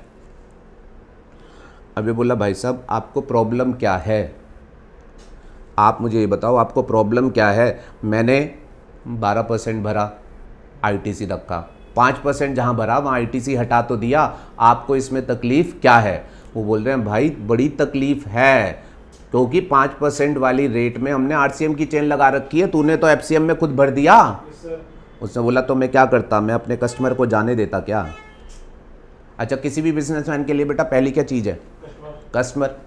अब ये जो जीटीए थे ना बेटा, ये कुछ कंसाइनमेंट पर क्या लगा रहे थे? 12, कुछ पर लगा रहे थे 5। अब इसे पहले लॉजिक के साथ सिंपल याद रख लो, ये बेटा 12 और 5 ऐसा डिफरेंस क्यों कर रहे थे? इनके पास बहुत सारे कस्टमर थे जो आईटीसी नहीं ले सकते थे, तो उनको वो खो देते। क्यों? क्योंकि वो फिर उनसे नहीं लेते, वो उन 5% वाले के पास चले जाते। यस, तो बेटा ये बेचारे ना चाहते हुए भी ये काम करने को मजबूर थे, लेकिन जैसे ये काम करते थे ऑफिसर इनको क्या बोलते थे? ये तुमने गलत कर दिया, 12% की रेट सेलेक्ट करी है तो सब पर 12% ही चलेगी। तो बेटा अब ये जीटीए वाले इस वजह से बड़े परेशान थे, और बेटा इन जीटीए वालों ने फिर गवर्नमेंट को अप्रोच किया, इन जीटीए वालों ने गवर्नमेंट को अप्रोच किया। अब समरी पॉइंट आ रहा है, जरा फोकस ले लीजिएगा। बेटा जीटीए वाला कहता है मैं आईटीसी लेकर के चलना चाहता हूं, इसलिए मैंने 12% की रेट सेलेक्ट करी, लेकिन जब मैं काम करता हूं तो कुछ कस्टमर ऐसे होते हैं जो मेरे पास आना नहीं चाहते, बिकॉज उन्हें दूसरे 5% वाले से फायदा है, जिसकी वजह से मेरे बिजनेस का नुकसान हो रहा है। तो इसलिए गवर्नमेंट मैं आपसे ये चाहता हूं कि आप इस सिचुएशन को टेक केयर करो। और टेक केयर क्या करो? ये जो मैं काम कर रहा हूं ना, ऐसे कस्टमर को मैं 5% लगा करके दे रहा हूं, ये 5% का रेट लगाना मुझे एफसीएम में अलाउ किया जाए, ये 5% का रेट लगाना मुझे एफसीएम में अलाउ किया जाए। बताओ बेटा क्या उसकी डिमांड लॉजिकल है? यस। और बेटा गवर्नमेंट ने चेंज किया, गवर्नमेंट ने उनकी रिक्वेस्ट को जेन्युइन समझते हुए, सिचुएशन को देखते हुए चेंज किया, और उन्होंने ये बोला जी भाई साहब आज से पहले तक तो हमने क्या स्टोरी बना रखी थी? 12% की रेट ही एफसीएम में होती है, बट बेटा उन्होंने अब इस कहानी को चेंज कर दिया। उन्होंने क्या बोला? एफसीएम में 12% की रेट भी होगी और 5% की रेट भी जो है वो चल जाएगी। जो ट्रांसपोर्टर की रिक्वेस्ट थी उसको माना, और उन्होंने ट्रांसपोर्टर को बोला जी हम आपके लिए नेसेसरी चेंजेस करके देंगे, जिसकी वजह से आप कुछ कंसाइनमेंट को 12% पर और कुछ कंसाइनमेंट को 5% की टैक्स रेट के साथ खुद ही टैक्स पे करते हुए कर पाओगे। लॉजिक क्लियर हो गया? तो अब बेटा सारे अमेंडमेंट प्रोसेस में आ जाएंगे। यहां तक बात क्लियर हो गई? यस। तो बेटा उन्होंने अब टैक्स स्ट्रक्चर में चेंज किया, और टैक्स रेट में उन्होंने ये लिखा क्या? उन्होंने बोला जी एफसीएम से रिलेटेड ही ये पर्सन 12 और 5 दोनों रेट जो होगा वो यूज कर सकता है। यहां तक बात क्लियर हो गई? यस। अब बेटा जब उन्होंने ये बात लिखी तो अब एक साथ में कंसर्न ये अराइज हुआ, उनकी प्रॉब्लम को देखते हुए सॉल्यूशन वो क्रिएट कर रहे थे, लेकिन फिर उनको पता है एक दिक्कत क्या आई? उन्होंने बोला कि अब तक नॉर्मल अंडरस्टैंडिंग क्या थी? 5% की रेट में ही सिर्फ 5% की रेट में ही सिर्फ आरसीएम होता था। यस और नो? अब उन्होंने 5% की रेट एफसीएम में भी दे दी, तो उन्होंने बोला कि अब कंफ्यूजन ना हो, कंफ्यूजन ना हो। कैसी कंफ्यूजन? बेटा सुनो, ये बेटा जो अनरजिस्टर्ड पर्सन है, ये इस जीटीए के पास जाएगा, ये इसे 10 लाख का इनवॉइस देगा और क्या बोलेगा आरसीएम तू पे कर, और ये इस वाले के पास जाएगा, ये इसे 10 लाख के इनवॉइस पर क्या खुद से जीएसटी चार्ज करके दे देगा, यस। अब ये जो कस्टमर है ना, ये कई बार परेशान हो जाएंगे, वो कहेंगे हमें समझ नहीं आ रहा, कुछ जीटीए क्या करते हैं 10 लाख लेते हैं और कहते हैं आरसीएम में तुम भरो, और कुछ जीटीए क्या कहते हैं वो खुद ही 10-50 लेके खुद पे कर देते हैं। वो कह रहे जी आपकी रिक्वेस्ट तो हमने मान ली, लेकिन आपकी रिक्वेस्ट जब हम मानेंगे तो उस रिक्वेस्ट को मानने के बाद जो सिचुएशन होगी वो मार्केट में थोड़ी कंफ्यूजन की हो सकती है या नहीं, यस। तो उन्होंने बोला कि इस कंफ्यूजन को भी हमें मैनेज करना पड़ेगा, इस कंफ्यूजन को भी हमें मैनेज करना पड़ेगा। और उन्होंने बोला जी सुनो, ये कंफ्यूजन अब इस तरीके से मैनेज होगी कि अगर आप इस बेनिफिट को क्लेम करना चाहते हो, क्या बेनिफिट, कि आप अपनी कुछ सप्लाई 5% के साथ कर पाओ, कस्टमर ना जाए, तो ठीक है हम आपको बेनिफिट देने को तैयार हैं।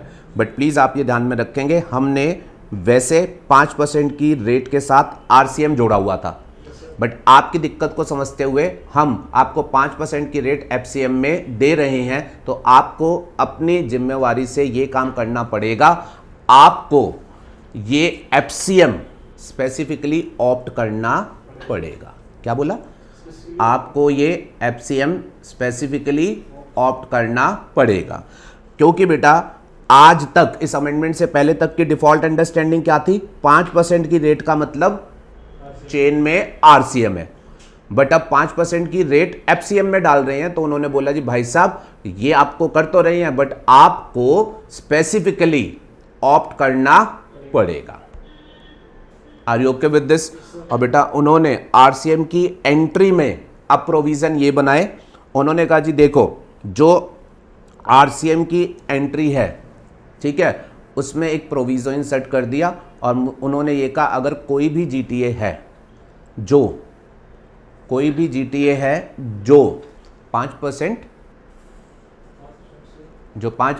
एफसीएम में भी चाहता है, तो उसको एक ऑप्शन हम दे रहे हैं कि वो जिस समय रजिस्ट्रेशन कराए, रजिस्टर्ड हो, उस समय डिक्लेरेशन दे दे, या जब वो बेनिफिट चाहता हो उस टाइम पर डिक्लेरेशन दे दे। उस डिक्लेरेशन में वो ये लिख करके कहे कि, क्या लिख करके कहे कि वो 5% भले ही ऑप्ट कर रहा है, लेकिन वो आरसीएम में नहीं आना चाहता,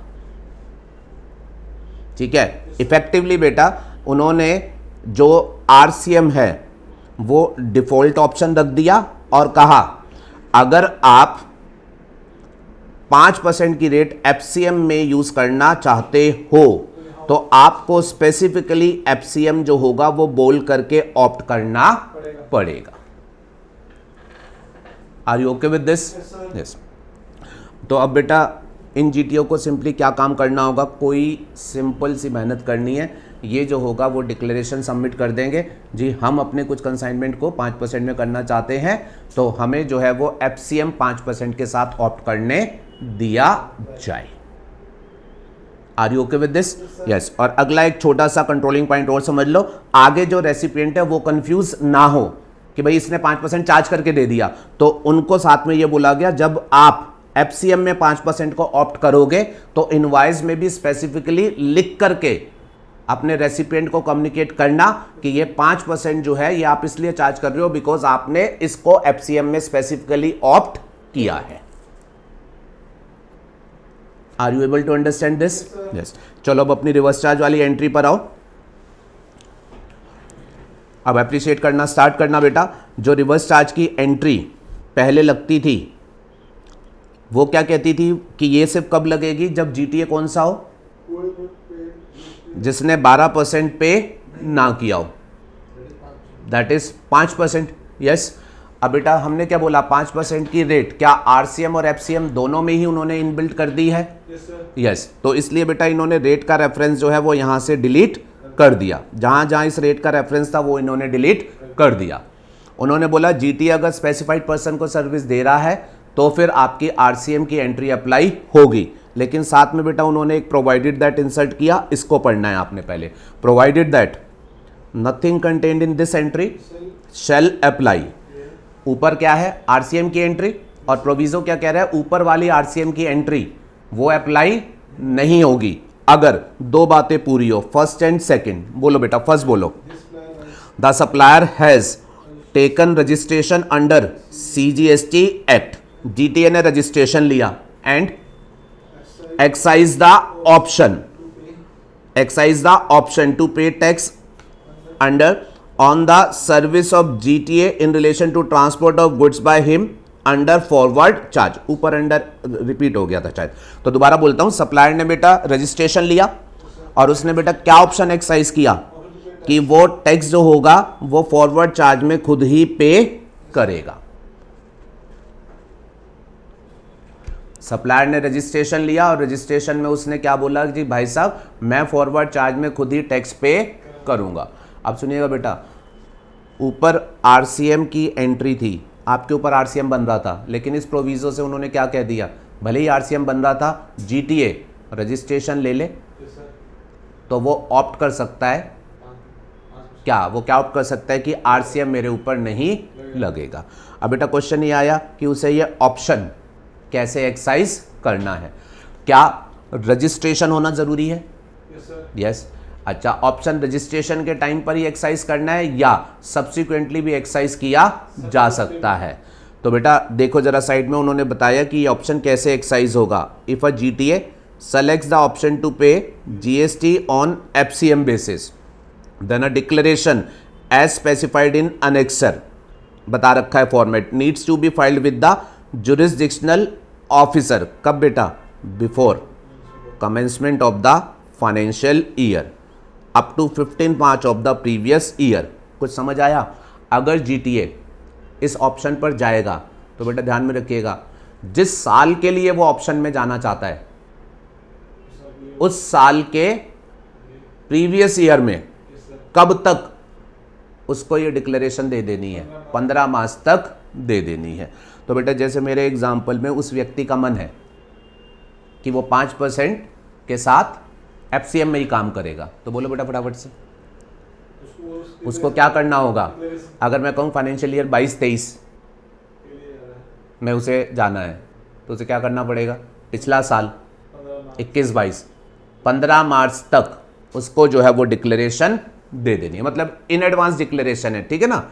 आप जिस साल में ये काम करना चाहते हो उससे पहले एडवांस में आपको डिक्लेरेशन दे देनी है, ठीक है। ये आपकी बेटा पहली बात हो गई। अब जरा दूसरी बात देखो और ये बताओ दूसरी बात क्या है।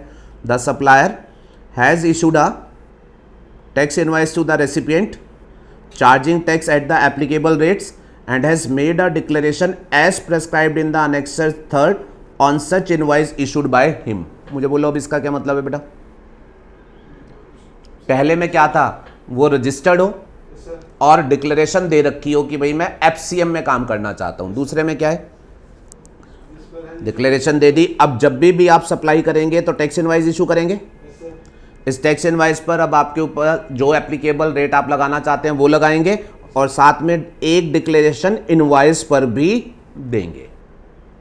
यस और नो? पहली वाली डिक्लेरेशन थी वो आपने बेसिकली इस बात की दी कि मैं काम करना चाहता हूं। अब जब आप काम करोगे एफसीएम में तो जो भी इनवाइस आप इशू करोगे उसमें मेंशन करके बताओगे। क्या बताओगे बेटा, ये साथ में देखो जो डिक्लेरेशन इनवाइस पर देनी है। इनवाइस पर आपको ये लिख करके देना है, I or we have taken registration under CGST act and have exercised the option to pay on services of GTA in relation to transport of goods supplied by us during the financial year under forward charge. बात समझ आती है क्या broadly? Yes. GTA वाला forward charge को आज की date में ऑप्ट कर सकता है डिक्लेरेशन दे करके। ये डिक्लेरेशन देगा तो 1 साल तक ये डिक्लेरेशन चलेगी और उस साल अब वो जो भी इनवाइस देगा हर एक इनवाइस पर कॉरेस्पॉन्डिंगली डिक्लेयर कर देगा कि भाई मैंने 5% लगाया है पर वो फॉरवर्ड चार्ज मैंने ऑप्ट कर रखा है, ताकि रेसिपिएंट कंफ्यूज ना हो। बात समझ आई है ब्रॉडली? नेक्स्ट पेज पर जरा देखिएगा, जो फाइनल पोजीशन बनी है वो ये बनी है, सारी कुछ अमेंडमेंट कंसीडर करने के बाद कि transportation of goods by road जब जीटीए करेगी तो आज की डेट में बेटा जो टैक्स रेट जीटीए के ऊपर है वो टैक्स रेट बेटा उन्होंने अब इस तरीके से जो है वो स्पेसिफाई करी है। आपको मेरे साथ पढ़ना है बेटा, ए एंड बी। बी को पहले पढ़ना। B, GTA excise the option to itself pay GST on services supplied by it. GTA ने ऑप्शन एक्साइज किया किस बात का, कि वो खुद ही सर्विसेज पर जीएसटी देगा, मतलब उसने एफसीएम को ऑप्ट किया। कैसे किया होगा बेटा, रजिस्टर्ड होगा और वो डिक्लेरेशन पिछले साल में 15 मास तक दे दी होगी। अगर जीटीए ने बेटा एफसीएम ऑप्ट कर लिया तो बेटा मैंने क्या बताया, आज की डेट में एफसीएम में वो कुछ सप्लाई 12% पर भी कर सकता है और कुछ 5% पर भी कर सकता है। देखो उन्होंने दोनों रेट लिख दी है, 12% विद आईटीसी, 5% नो आईटीसी। ये क्लियर हो गया? क्लियर कट उसके पास चॉइस आ गई? यस। अच्छा और बताओ, ए पढ़ के बताओ अब। अगर GTA does not excise the option to itself pay GST on the services supplied by it. अगर जीटीए वो ऑप्शन कि मैं पे करूंगा उसको एक्साइज नहीं करता, मतलब वो एफसीएम वाला ऑप्शन एक्साइज नहीं करता, तो फिर बाय डिफॉल्ट जो होगा आरसीएम चलेगा सिचुएशन पर। यस, लेकिन बेटा अभी आरसीएम मत बोलो, आप टैक्स रेट बोलो। टैक्स रेट क्या होगी इस सिचुएशन में? टैक्स रेट क्या होगी? 5% विदाउट आईटीसी। ये मैं अभी आपको टैक्स रेट समझा रहा हूं जरा, ठीक है। अगर जीटीए ने फॉरवर्ड चार्ज ऑप्ट किया डिक्लेरेशन दे करके, तो फिर टैक्स रेट 2 है, वो अपना कंसाइनमेंट वाइज लगा ले, ठीक है। जहाँ 12% चार्ज करना हो 12 कर ले, जहाँ 5% चार्ज करना हो 5 कर ले, बट ध्यान में रखिएगा 5% जहाँ चार्ज किया वहाँ आईटीसी नहीं मिलना तो रिवर्स कर दे। अब ए वाले को फोकस मत लूज करना। ए वाले में क्या कहा गया, अगर जीटीए ने एफसीएम ऑप्ट नहीं किया, मतलब उसने डिक्लेरेशन वगैरह नहीं दी, तो अब आपको बोलना है ऐसा जीटीए, उसके लिए टैक्स रेट एक ही है, उसके लिए टैक्स रेट क्या है? 5% विदाउट आईटीसी। ये पता मैंने आपको क्यों बुलवाई है, आप इसे पहले ऐसे ही याद रखना, फिर इसका मतलब समझा जाऊंगा। आपने एफसीएम ऑप्ट किया तो आप 2 रेट्स जैसे पसंद हो काम कर लेना, ठीक है। और अगर आपने एफसीएम ऑप्ट नहीं किया तो फिर आपके लिए रेट है 5%। ज़रा सुनना आप ज़रा ध्यान से, और इसका एक फाइनल एप्लीकेशन समझ लेना बेटा। ये वाला जीटीए है, इसने अगर आकर के एफसीएम ऑप्ट कर लिया डिक्लेरेशन दे करके, तो इसके पास अब ये 2 रेट है, ठीक है। अब ये किसी पर 5 लगा ले, किसी पर 12, और आईटीसी कंप्लाई करते हुए अपना खुद टैक्स पे कर दे, यहाँ कोई दिक्कत नहीं है, ये मेरे को उम्मीद है। अब लेकिन अगर इसने बेटा एफसीएम ऑप्ट नहीं किया तो प्लीज़ ध्यान में रखिएगा, तो अब इसकी सर्विस पर टैक्स रेट क्या होगी? 5%। आईटीसी ये नहीं लेगा, ठीक है। अब लेकिन ध्यान में रखना, अब बेटा ये सर्विस जब देगा तो इसके रेसिपिएंट स्पेसिफाइड कैटेगरी के भी हो सकते हैं और अदर्स भी, प्लीज़ ध्यान में रखिएगा। इसने एफसीएम ऑप्ट नहीं किया तो इसके ऊपर टैक्स रेट क्या है? 5। अब आरसीएम हो भी सकता है और नहीं भी। अगर आरसीएम होगा तो रेसिपिएंट 5% पे करेंगे क्योंकि सर्विस पर टैक्स रेट क्या है? 5%। और अगर आरसीएम नहीं बन रहा होगा तो एफसीएम में ये खुद 5% जो होगा वो पे करेगा। बात समझ आई नहीं आई? यस भाई साहब, ये बड़ी इंपॉर्टेंट बात कह गया हूं मैं, बस इतना ही अगर आपने समझ लिया तो फिर पूरी कहानी आपकी कवर है। आपकी कहानी आज की डेट में इस बात के ऊपर डिपेंड कर रही है कि आप एफसीएम ऑप्ट करते हो या नहीं करते हो। एनर्जी से, आप एफसीएम ऑप्ट करते हो या फिर नहीं करते हो। अगर आप एफसीएम ऑप्ट करते हो तो आप अपनी मर्जी से कंसाइनमेंट 5% या 12% की रेट के हिसाब से क्लियर कर लेना। टैक्स आप ही को भरना है, सिर्फ आईटीसी कंप्लायंस होने चाहिए। बट अगर आपने एफसीएम ऑप्ट ही नहीं किया तो आपकी सर्विस पर रेट है 5%। अब इस सर्विस को जब आप स्पेसिफाइड कैटेगरी को दोगे, आरसीएम आएगा और वह 5% की रेट से रेसिपिएंट भरेंगे और अगर अदर कैटेगरी को दिया तो फिर एफसीएम रहेगा और आप 5% से जो होगा वो पे करोगे। एफसीएम ऑप्ट करने के केस में 2 रेट हैं, पर एफसीएम ऑप्ट नहीं करते तो एक ही रेट है, चाहे वो रेसिपिएंट को भरना हो या आपको भरना पड़े। Are you okay with this? Chart clear है? यस। अब बेटा अब डिस्कशन में पॉइंट क्या रह जाता है? क्या पॉइंट रह जाता है भाई साहब? टैक्स रेट कंफ्यूजन क्लियर हो गई। टैक्स रेट किसके ऊपर डिपेंड है? एफसीएम ऑप्ट करोगे या फिर एफसीएम ऑप्ट नहीं करोगे।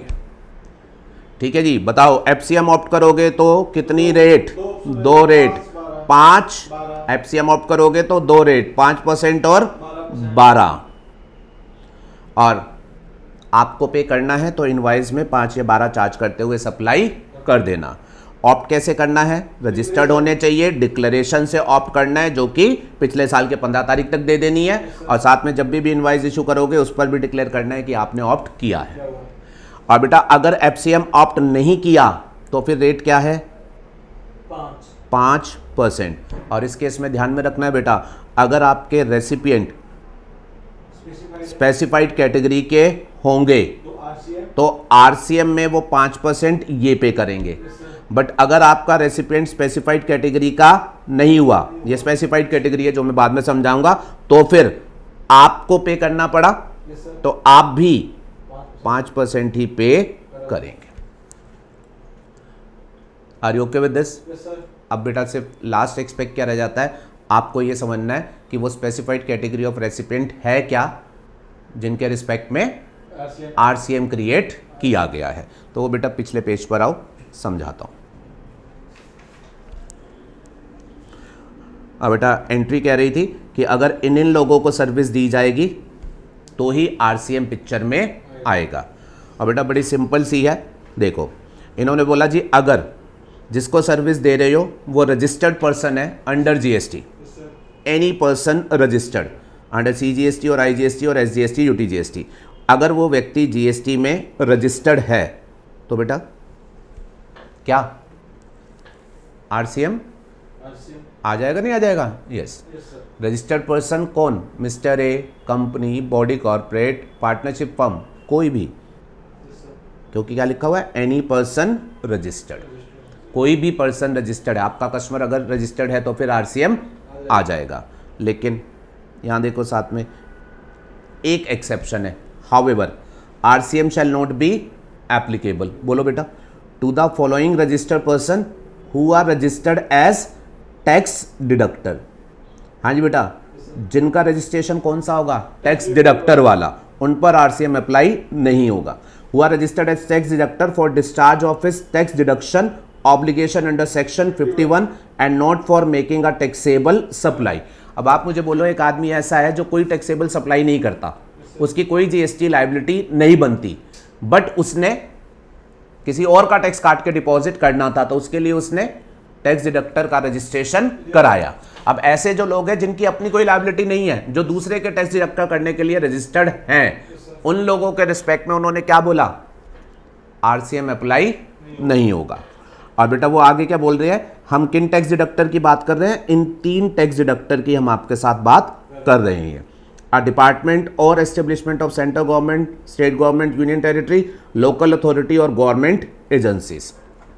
तो बेटा ये जो 3 लोग हैं जो कि simply as pure tax deductor registered है, ये जो 3 लोग हैं जो कि simply as pure tax deductor registered है, अगर ये आपके कस्टमर है, बोलो बेटा, तो फिर आरसीएम जो होगा वो पिक्चर में नहीं आएगा। इनको छोड़ दो, बाकी कोई भी रजिस्टर्ड पर्सन अगर जीटीए से सर्विस लेगा तो क्या आरसीएम अप्लाई हो जाएगा? यस। तो अब जरा मेरे चार्ट पर ध्यान दो। यहां पर बेटा जीटीए के पास जो कस्टमर आएगा या तो वो जीएसटी में रजिस्टर्ड होगा या फिर वो अनरजिस्टर्ड होगा। मैं सिर्फ रजिस्टर्ड वाली कैटेगरी में आपसे बोल रहा हूं। रजिस्टर्ड वाली कैटेगरी को याद रखो। रजिस्टर्ड कैटेगरी में नॉर्मल रूल क्या है? 3 पर्सन जो सिर्फ प्योर टैक्स डिडक्टर होने की वजह से रजिस्टर्ड है, वहां आरसीएम नहीं आएगा, वहां तो एफसीएम ही चलेगा इसका मतलब। और बाकी जितने भी रजिस्टर्ड पर्सन हैं उनके केस में आरसीएम आएगा। ठीक है, याद रखना, आसान कर रहा हूं। अच्छा, आपके पास दूसरी कैटेगरी ऑफ कस्टमर कौन आ सकता है? Unregistered person. अब जरा एंट्री को देखो आप अपने मटेरियल में। अगर रेसिपिएंट अनरजिस्टर्ड है, ऊपर हमने रजिस्टर्ड की बात कर ली, अगर रेसिपिएंट अनरजिस्टर्ड है लेकिन वो इनमें से कोई एक है तो आरसीएम अप्लाई हो जाएगा। पढ़ते हैं बेटा कौन कौन? Any casual taxable person, any body corporate established by और under any law, any partnership firm whether registered or not under any law including association of person. बेटा जो पार्टनरशिप फर्म है वो कैसे बनाते हो? पार्टनरशिप डीड से। पार्टनरशिप डीड का रजिस्ट्रेशन जरूरी होता है या ऑप्शनल होता है? ऑप्शनल होता है। तो ये लाइन वही कहना चाह रही है, पार्टनरशिप फर्म चाहे वो registered or not under any law. इसको जीएसटी वाला मत समझ लेना, क्यों? क्योंकि रजिस्टर्ड पर्सन की स्टोरी तो ऊपर हो चुकी, ये जो नीचे लिखे जा रहे हैं ये वो लोग हैं जो जीएसटी में रजिस्टर्ड नहीं है। और यहां पर ये जो रजिस्टर्ड लिखा हुआ है ये बेसिकली इनका गवर्निंग पार्टनरशिप लॉ उसके लिए लिखा हुआ है। ठीक है, तो कोई पार्टनरशिप फर्म चाहे वो पार्टनरशिप एक्ट में रजिस्टर्ड हो या फिर ना हो, and also association of person चाहे वो रजिस्टर्ड हो या फिर ना हो। Next one, any cooperative society established by और under any law, any society registered under the society registration act और under any other law for the time being in force, या फिर एनी फैक्ट्री रजिस्टर्ड अंडर और governed by the factories act. यहां जरा factories act को underline कर लेना बेटा। फैक्ट्रीज एक्ट एक छोटी सी बात है, फैक्ट्रीज एक्ट हर फैक्ट्री के ऊपर नहीं लगता। अगर आपकी फैक्ट्री बड़ी फैक्ट्री होती है जिसमें एक स्पेसिफाइड नंबर ऑफ एम्प्लॉइज से ज़्यादा आपने रखे होते हैं उनके ऊपर अप्लाई होता है। और अगर आपकी फैक्ट्री फैक्ट्रीज एक्ट में रजिस्टर्ड है तो फिर क्या आरसीएम अप्लाई हो जाएगा? यस। अब बेटा सबसे पहले तो आपको ये लिस्ट मेमोराइज करनी है, ठीक है ना, फिर डिस्कशन आगे बढ़ पाएगा। समरी बोलो, रजिस्टर्ड पर्सन अगर कस्टमर है तो आरसीएम हमेशा आएगा इसको छोड़ के, ठीक है। लेकिन अगर अनरजिस्टर्ड पर्सन है तो फिर आरसीएम हमेशा आएगा या सिर्फ इन केसेस में आएगा? सिर्फ इन केसेस में आएगा, ठीक है। अब ये लिस्ट जो होगी वो बेटा आपको मेमोराइज करनी पड़ेगी, और इसको मेमोराइज करने के लिए मैं आपको तरीका भी बताऊंगा। वो बेटा आप सिंपल सा ऐसे ध्यान में रख लो, एक एब्रिविएशन सा मैं बना रहा हूं आपकी कन्वीनियंस के लिए ओनली। कैजुअली कभी कभी बीपी ब्लड प्रेशर ऊपर नीचे होता रहता है of CSF central security forces वालों का। आए दिन कभी चाइना आ गया, कभी पाकिस्तान आ गया, ठीक है। रोज की लड़ाई, रोज की टेंशन, बेचारों का ब्लड प्रेशर ऊपर नीचे होता रहता है। सिर्फ याद करने के लिए फिट करना था इसलिए ऐसा बना दिया। क्या? कैजुअली कभी कभी बीपी ऊपर नीचे होता रहता है ऑफ CSF।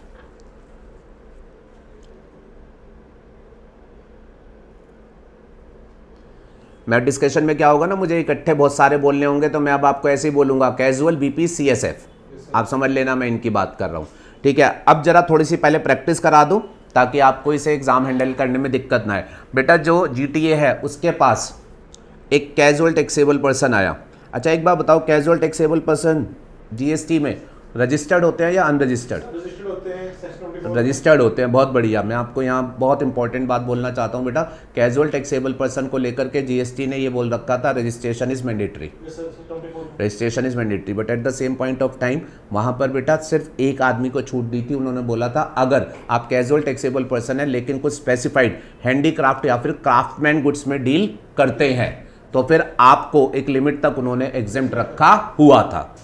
तो वो वाले कैजुअल टैक्सेबल पर्सन बेटा वो अनरजिस्टर्ड भी हो सकते हैं, वो वाले कैजुअल टैक्सेबल पर्सन अनरजिस्टर्ड भी हो सकते हैं। इसके अलावा अगर आप कैजुअल टैक्सेबल पर्सन है लेकिन वो सप्लाई कर रहे हो जो कि एग्जेम्प्ट है तो फिर रजिस्ट्रेशन कराओगे या बाहर रहोगे? बाहर रहोगे। तो कुछ केसेस में कैजुअल टैक्सेबल पर्सन अनरजिस्टर्ड भी हो सकते हैं। और प्लीज आप ध्यान में रखोगे, आप अनरजिस्टर्ड हो लेकिन आप कैजुअल टैक्सेबल पर्सन हो, जीटीए आ जाएगा या नहीं? यस, रिवर्स चार्ज आ जाएगा।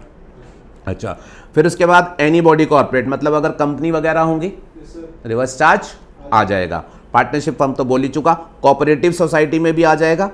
और इसके अलावा कोई भी सोसाइटी जो रजिस्टर्ड सोसाइटी होगी किसी भी एक्ट में, वहां भी आ जाएगा। और फैक्ट्री, खासतौर से याद रखना, फैक्ट्री जो बड़ी होगी फैक्ट्रीज एक्ट में उसके ऊपर आ जाएगा। अब अगर समझ आ गया हो तो मैं एक एग्जांपल बोल रहा हूँ, फाइनली बताना रिवर्स चार्ज आएगा या नहीं आएगा। बेटा अभी थोड़े दिनों पहले मैंने घर शिफ्टिंग करी, उसके लिए मैंने जीटीए को बुलाया, जीटीए वालों की मदद से मैंने घर की शिफ्टिंग करी, ठीक है। और मैंने का मतलब मिस्टर एक्स, एक सैलरीड पर्सन, टीचर नहीं, मतलब जीएसटी वाला नहीं, एक सैलरीड पर्सन ने अपने घर की शिफ्टिंग करी, इंडिविजुअल ने। आप मुझे बताओ, वो इंडिविजुअल एम्प्लॉई सैलरी पर काम करता है, वो जीएसटी में रजिस्टर्ड नहीं है। अब अनरजिस्टर्ड पर्सन पर आरसीएम कब आता है? जब वो इन पॉइंट्स में से कहीं पर आए। और आप मुझे बताओ, he is not a casual taxable person, not body corporate, not partnership firm, not cooperative society, not society, not factory. बोलो आरसीएम आएगा या नहीं आएगा? नहीं आएगा।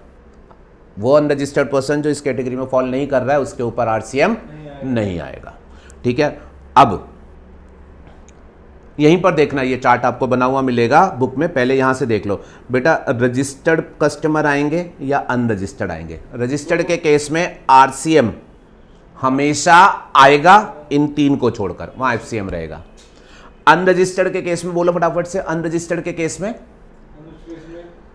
बीपीसीएसएफ, कैजुअल टैक्सेबल पर्सन, ये होंगे तो फिर आरसीएम आएगा, अदरवाइज नहीं आएगा। अदरवाइज क्या होगा? अदरवाइज क्या होगा? अदरवाइज एफसीएम रहेगा। बात समझ में आ गई है? ऐसे ही बेटा आपको जो है वो इसे याद रखना है। फिर उसके बाद में फाइनल स्टेप की बात करूंगा अगर ये सेटल हो गया है, ठीक है बेटा। कोई मुश्किल नहीं है, ठीक है, 2-3 बार पढ़ना पड़ेगा। By default her registered person पर है, कुछ को छोड़कर। अनरजिस्टर्ड में कुछ पर है, सिर्फ कुछ पर है, बाकियों पर नहीं है। अच्छा एक बात बताओ, अब ये अगर आपको समझ आ गया हो, अब मेरा काम आसान करना बेटा। अब जो जीटीए है, आपको मार्केट में जीटीए कितने तरीके के मिलेंगे? 2 तरीके के। एक, जिन्होंने एफसीएम ऑप्ट किया होगा, ठीक है, जिन्होंने एफसीएम ऑप्ट किया होगा, और एक जिन्होंने एफसीएम ऑप्ट नहीं किया होगा। बेटा जिन्होंने एफसीएम ऑप्ट किया होगा उनको कितनी टैक्स रेट के साथ काम करना होता है? 2, 5%, 12%। जिस कंसाइनमेंट को जैसे हैंडल करना हो वो ये हैंडल कर ले, ठीक है। अच्छा एक बात बताओ, इन्होंने एफसीएम ऑप्ट कैसे किया होगा? रजिस्टर्ड हुए होंगे, रजिस्ट्रेशन जरूरी है ऑप्ट करने के लिए। एंड दूसरा, डिक्लेरेशन जो होगी वो एनुअल डिक्लेरेशन देके चलना है, जो कि साल स्टार्ट होने से पहले देनी है, ठीक है। चलो बहुत बढ़िया। तो बेटा इन्होंने रजिस्टर्ड है और एफसीएम ऑप्ट कर रखा है, डिक्लेरेशन दे रखी है। बस अब मेरा काम आसान कर दो बेटा। अगर इन्होंने एफसीएम ऑप्ट कर लिया तो बेटा ये रजिस्टर्ड हैं इसके कस्टमर या अनरजिस्टर्ड हैं? अगर इन्होंने एफसीएम ऑप्ट कर लिया तो ये जो आपने अभी आरसीएम लिखा ये आता है या फिर आता ही नहीं है? आता ही नहीं है। उन्होंने क्या कर लिया? FCM opt. भाई एंट्री यही तो कह रही थी, नोटिफाइड कैटेगरी में आरसीएम आता है, लेकिन प्रोविजो क्या कह रहा था? ये आरसीएम नहीं लगेगा अगर आपने एफसीएम ऑप्ट कर लिया। और बेटा बड़ी सिंपल सी बात बताओ, इस केस में आरसीएम नहीं आएगा, एफसीएम आएगा इन 3 पर। और बेटा जो बाकी हैं उन पर तो वैसे ही आरसीएम कभी आता ही नहीं था। कहने का मतलब क्या हो गया? इनका सारा काम एफसीएम में होगा। मेरी बात समझ आ गई? बहुत अच्छा लगेगा, आंसर बढ़िया दे देना, ठीक है। अब अगर इन्होंने एफसीएम ऑप्ट नहीं किया तो फिर कहानी में आरसीएम चलेगा। और मुझे एक बात बताओ, आरसीएम चलने का मतलब टैक्स रेट क्या होगी? यहाँ 2 टैक्स रेट होगी या एक ही होगी? 5% की टैक्स रेट होगी। अच्छा, और अब जरा ध्यान से सुन लेना। अब बेटा अगर इन्होंने एफसीएम ऑप्ट नहीं किया तो आरसीएम चलना है, और आरसीएम बेटा चलना है इन 3 पर, इन 3 पर। तो इन 3 पर आरसीएम चलेगा, और यहां पर ये 3 लोग आरसीएम की वजह से 5% देंगे। और बेटा जहां आरसीएम लग ही नहीं रहा वहां पर एफसीएम चल रहा होगा, और ये उस एफसीएम में 5% की रेट से खुद जो होगा वो जीएसटी पे करेंगे। बताओ जी, बात समझ आती है? पक्का है? यस। चलो अब जरा बुक पर अपना चार्ट देखो। नेक्स्ट पेज पर आओ बेटा, जो आरसीएम की एंट्री पढ़ रहे थे उसके बाद नेक्स्ट पेज। यह बेटा आपका जीटीए, ये आपका फाइनल चार्ट है जो आपको मेमोराइज करना है। इसके जो रेसिपिएंट आएंगे वो रजिस्टर्ड पर्सन भी होंगे, अनरजिस्टर्ड पर्सन भी होंगे। रजिस्टर्ड पर्सन में बेटा प्योर टैक्स डिडक्टर भी होंगे और अदर्स भी होंगे, ठीक है। और आपको पता है अदर्स पर ही सिर्फ आरसीएम आता है, प्योर टैक्स डिडक्टर पर नहीं आता है। और अनरजिस्टर्ड पर्सन में बेटा आपके ये बीपीसीएसएफ एंड कैजुअल टैक्सेबल पर्सन होंगे एंड अदर्स होंगे। इसमें बेटा क्या है, ये जो बीपीसीएफ एंड कैजुअल है इन पर आरसीएम आता है, अदर्स पर नहीं आता है, ठीक है। अब जरा ध्यान से सुनना जरा। अब जो जीटीए मार्केट में मिलेंगे वो 2 मिलेंगे, एक उन्होंने एफसीएम ऑप्ट किया और दूसरा उन्होंने एफसीएम ऑप्ट नहीं किया, मतलब वो आरसीएम वाले में काम कर रहे हैं। बेटा जिन्होंने एफसीएम ऑप्ट कर लिया उनको कितनी रेट है, साइड में लिखो, 5 एंड 12।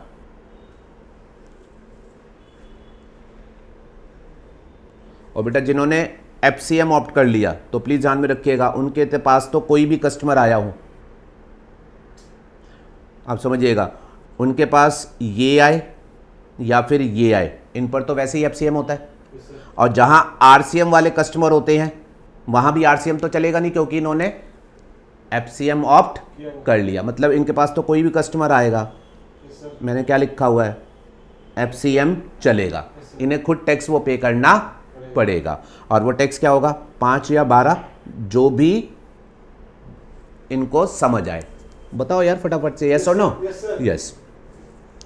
अच्छा, और बेटा अगर जीटीए वाले ने एफसीएम ऑप्ट नहीं कर रखा तो फिर वो जीटीए टैक्स रेट 5%। अब मुझे बताओ, अब जब ये 5% से काम करेगा तो ये जो ये 3 कस्टमर है इन पर तो आरसीएम आ जाएगा क्योंकि स्पेसिफाइड कैटेगरी के हैं, और बाकी के जो हैं उनके ऊपर एफसीएम ही रहेगा। अब आप इसमें कंफ्यूज मत होना कि उसने एफसीएम ऑप्ट नहीं किया, बेटा उसने एफसीएम ऑप्ट नहीं किया, आरसीएम, लेकिन आरसीएम जहां होगा वहीं तो जाएगा, बाकी पर एफसीएम ही तो रहेगा। अब मुझे बताना बेटा, जहां जहां आरसीएम होगा वहां वहां रेसिपिएंट 5% पे करेगा, और जहां आरसीएम आया ही नहीं, एफसीएम रहा, वहां पर जीटीए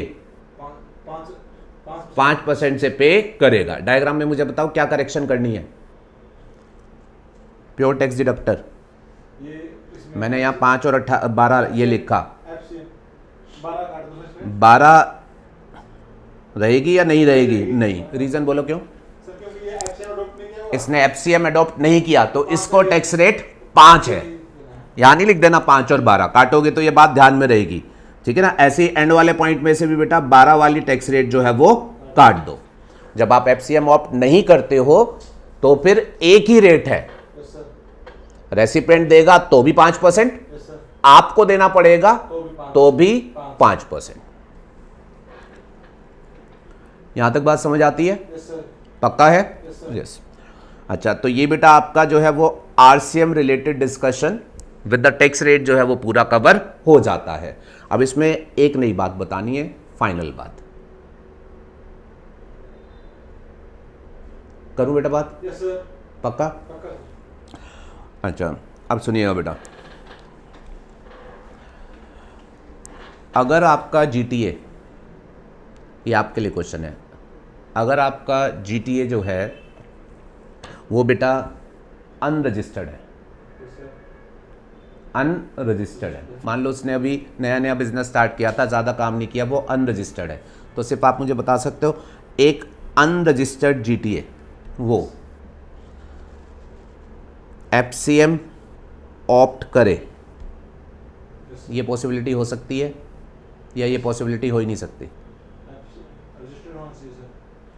हो सकती है पॉसिबिलिटी या नहीं हो सकती? नहीं हो सकती बिकॉज क्योंकि ये सिर्फ किसके लिए है? रजिस्टर्ड पर्सन के लिए।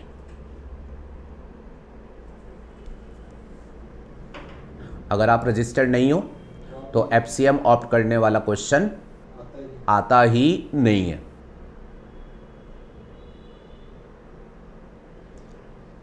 अच्छा, लेकिन मेरी बात ध्यान से सुनना, आप अनरजिस्टर्ड हो, आप एफसीएम ऑप्ट नहीं कर पाओगे, और बेटा जब आप एफसीएम ऑप्ट नहीं कर पाओगे तो बाय डिफॉल्ट क्या आप आरसीएम वाली कैटेगरी में फॉल कर जाओगे, और बेटा जब आप आरसीएम वाली कैटेगरी में फॉल कर जाओगे तो अब आपको क्या ध्यान में रखना है कि इन कस्टमर को जब डील करोगे तो फिर रेसिपेंट देंगे, और अदर कस्टमर अगर होंगे अगर ना सुनो, आपका काम बहुत कम है। अब अनरजिस्टर्ड हो तो नीचे तो जा नहीं सकते, ऊपर आओगे। अब ऊपर आओगे तो जो आपके वोले कस्टमर हैं आरसीएम वाले वो देंगे, और अगर आरसीएम वाले नहीं हैं, अदर कस्टमर आए और आपका काम कम है, थ्रेशोल्ड के अंदर है, तो टैक्स दोगे या टैक्स नहीं दोगे? टैक्स नहीं दोगे। क्यों? क्योंकि थ्रेशोल्ड के अंदर है। बात क्लियर है? yes. चलो, ये एक बात है, बस इसमें ये ध्यान में रखना है कि रजिस्टर्ड पर्सन ही सिर्फ नीचे आएगा, अनरजिस्टर्ड वो कभी भी नीचे नहीं होगा, वो हमेशा ऊपर होगा, और जब वो ऊपर होगा तो उसकी आरसीएम सप्लाई पर रेसिपेंट देंगे, उसकी अपनी सप्लाई पर वो अनरजिस्टर्ड है, कम काम वाला है तो टैक्स नहीं देगा। क्लियर है? यस। चलो, अच्छा, दूसरी बात करते हैं। बेटा पर्सन रजिस्टर्ड है लेकिन उसने एफसीएम ऑप्ट नहीं किया, तो क्या वो ऊपर आ सकता है? यस, ऊपर वाले में रजिस्टर्ड भी हो सकते हैं और अनरजिस्टर्ड भी हो सकते हैं। वेरी गुड बेटा। चलो बेटा, अब जो लास्ट पॉइंट कनेक्टिविटी में है वो बड़ा सिंपल है, मेन तो सारी यही कहानी थी। अब जो लास्ट पॉइंट है वो हमारे पास सिंपली ये है बेटा, जो ट्रांसपोर्टेशन ऑफ गुड्स है बेटा। अब मुझे एक बात छोटी सी बताओ, ट्रांसपोर्टेशन ऑफ गुड्स की सर्विस है बेटा, क्या गवर्नमेंट इस सर्विस पर एग्जम्पशन देने की भी सोच सकती है? Yes. And let me tell you बेटा, ट्रांसपोर्टेशन ऑफ गुड्स सेक्टर से रिलेटेड गवर्नमेंट ने बहुत सारी एग्जम्पशन जो है वो इशू कर रखी है। Transportation of goods by road भी होता है, बाय रेल भी होता है, बाय एयर भी होता है, बाय अदर मोड्स भी होता है, वाटरवेज भी होता है। गवर्नमेंट ने अलग अलग सेक्टर से रिलेटेड बहुत सारी एग्जम्पशन इशू कर रखी है, उसे आप अपने एग्जम्पशन वाले मॉड्यूल में वैसे पढ़ेंगे। लेकिन बेटा अब जीटीए का क्योंकि डिस्कशन चल रहा है, तो जीटीए से रिलेटेड जो सर्विसेज हैं एग्जम्प्टेड, उसको मैं साथ ही में आपके साथ जो है वो पैकअप करा रहा हूं। उसके लिए बेटा आप अपनी एग्जम्पशन बुकलेट उसको दोबारा से यूज करेंगे। आपकी एग्जम्पशन बुक में अभी मैंने आपके साथ बेटा एंट्री नंबर 18 डिस्कस करी थी, जिसमें मैंने ये बताया था कि क्या जो ट्रांसपोर्टर बिना बिल्टी के काम करते हैं वो जीटीए नहीं होते और उनकी सर्विस एग्जेम्प्ट है। ठीक है ना? तो अब खैर जीटीए की भी कुछ सर्विस एग्जेम्प्ट है जो नेक्स्ट पेजेस पर है। आपके साथ बेटा मैंने यहां पर 3 एंट्री डिस्कस करनी है। Entry number 21, 21A and 21B। Entry number 21, 21A and 21B। इसमें पहले मैं आपके साथ बेटा एंट्री नंबर 21B यूज करूंगा। 21B, एंट्री नंबर 21B ने एग्जम्पशन दी। चलो बेटा बोलो, services provided by GTA. GTA service दे रहा है टू डिपार्टमेंट और establishment of central government, state government UT या लोकल अथॉरिटी या government agencies which has taken registration under the CGST Act only for the purpose of deducting tax and not for making a taxable supply of goods or service। बेटा कौन है ये लोग? अभी आपने इसे वो टैक्स डिडक्टर, वो लोग जिनकी कोई सप्लाई का काम नहीं है, जो सिर्फ टैक्स डिडक्शन के ऑब्लिगेशन करने की वजह से रजिस्टर्ड है, प्योर टैक्स डिडक्टर बेटा।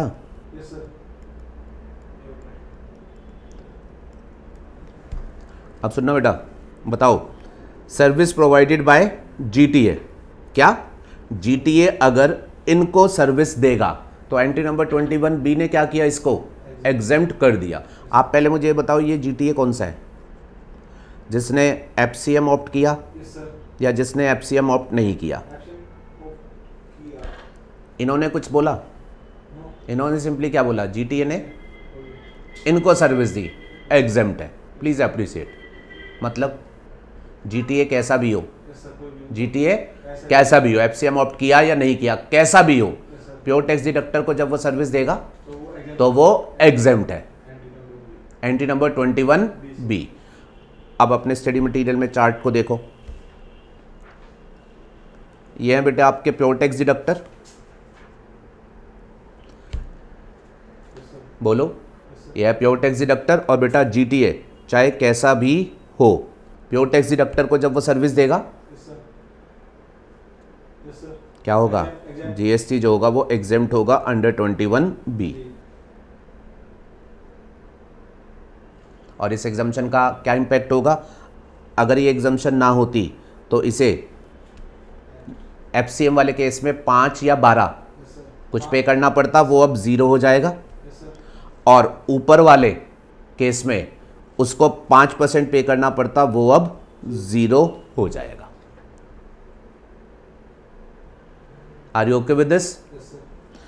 चलो अब बेटा देखो अपनी एंट्री नंबर 21A ऊपर वाली, service provided by a GTA to an unregistered person, unregistered person including an unregistered casual taxable person.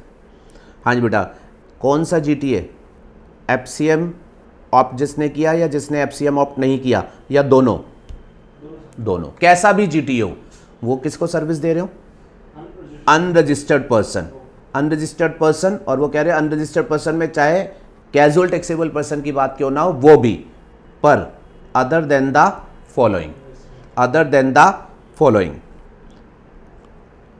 और ये बेटा जो मैं हाईलाइट कर रहा हूं ना, बीपीसीएसएफ, अब फटाफट से समझ लेना, BPCSF, body corporate partnership firm cooperative society, society और फैक्ट्री रजिस्टर्ड। क्या कह दिया उन्होंने, इन अनरजिस्टर्ड पर्सन को अगर सर्विस दी जाएगी, कैसा भी जीटीए हो, तो उसका उन्होंने, हाँ जी, एग्जम्पशन दे दी। Entry number 21A। अब चार्ट में इसका इंपैक्ट लो, किसकी हमने बात करी बेटा, बीपीसीएसएफ की, ध्यान से देखना अब उस एंट्री को, बीपीसीएस और कैजुअल की भी बात करी या कैजुअल की बात नहीं करी, या सुनो जरा ध्यान से सुनो बेटा, वो एंट्री रजिस्टर्ड से रिलेटेड है या अनरजिस्टर्ड, किससे रिलेटेड है, अनरजिस्टर्ड पर्सन। और अनरजिस्टर्ड पर्सन कौन से, जरा दोबारा ध्यान से देखो, अनरजिस्टर्ड पर्सन कौन से बेटा, बीपीसीएसएफ वालों की बात कर रहे हैं या अदर देन बीपीसीएसएफ, अदर देन बीपीसीएसएफ। बीपीसीएसएफ को छोड़ दो, बाकी जितने भी अदर है, और बेटा कैजुअल टैक्सेबल पर्सन को भी छोड़ा है या कैजुअल टैक्सेबल पर्सन को एग्जेम्प्ट किया है, एग्जेम्प्ट किया है। तो देखना मेरे चार्ट में मैंने क्या बनाया बेटा, जितने भी अदर्स हैं बीपीसीएसएफ को छोड़ दो, जितने भी अदर्स हैं, और क्या कैजुअल वाले भी एग्जेम्प्ट कर दिए, यस। और बेटा किसके लिए एग्जेम्प्ट कर दिए, एफसीएम वालों के लिए या हर जीटीए के लिए, हर जीटीए के लिए। तो चार्ट में मैंने देख लो बेटा क्या लिख दिया,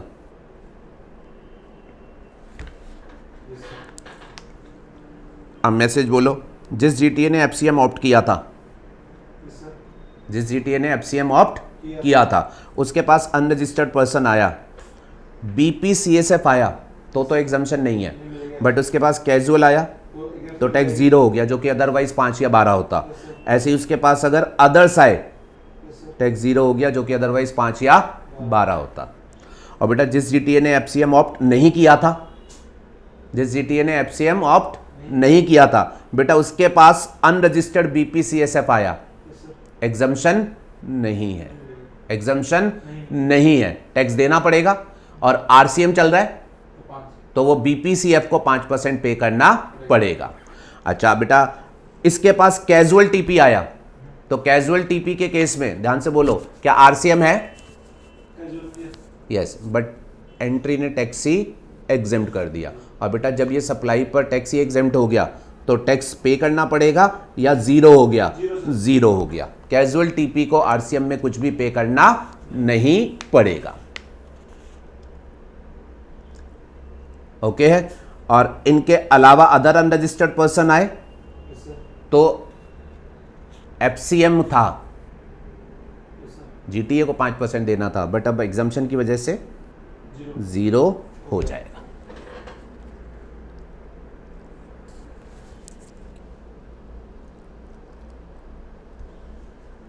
बात समझ आई? ये चार्ट में बेटा बहुत मेहनत करी है, इसमें सब कुछ आपको इनकॉर्पोरेट किया है, इवन एग्जाम्पशन का इम्पैक्ट ले लिया। अब अगर आपको एक बार के लिए इतना पोर्शन नेट में अगर समझ आ गया हो तो अब सिंपल सी पोजीशन क्या है बेटा, जीटीए एफसीएम ले या जीटीए एफसीएम से बाहर हो। ठीक है, अगर जीटीए ने एफसीएम ऑप्ट किया तो बेटा उसके भी कुछ काम एग्जेम्प्ट है, और उसने ऑप्ट नहीं किया तो भी उसके वो काम एग्जेम्प्ट ही है। उन कामों के बारे में नहीं सोचना, जो काम एग्जेम्प्ट नहीं है उनके बारे में सोचना।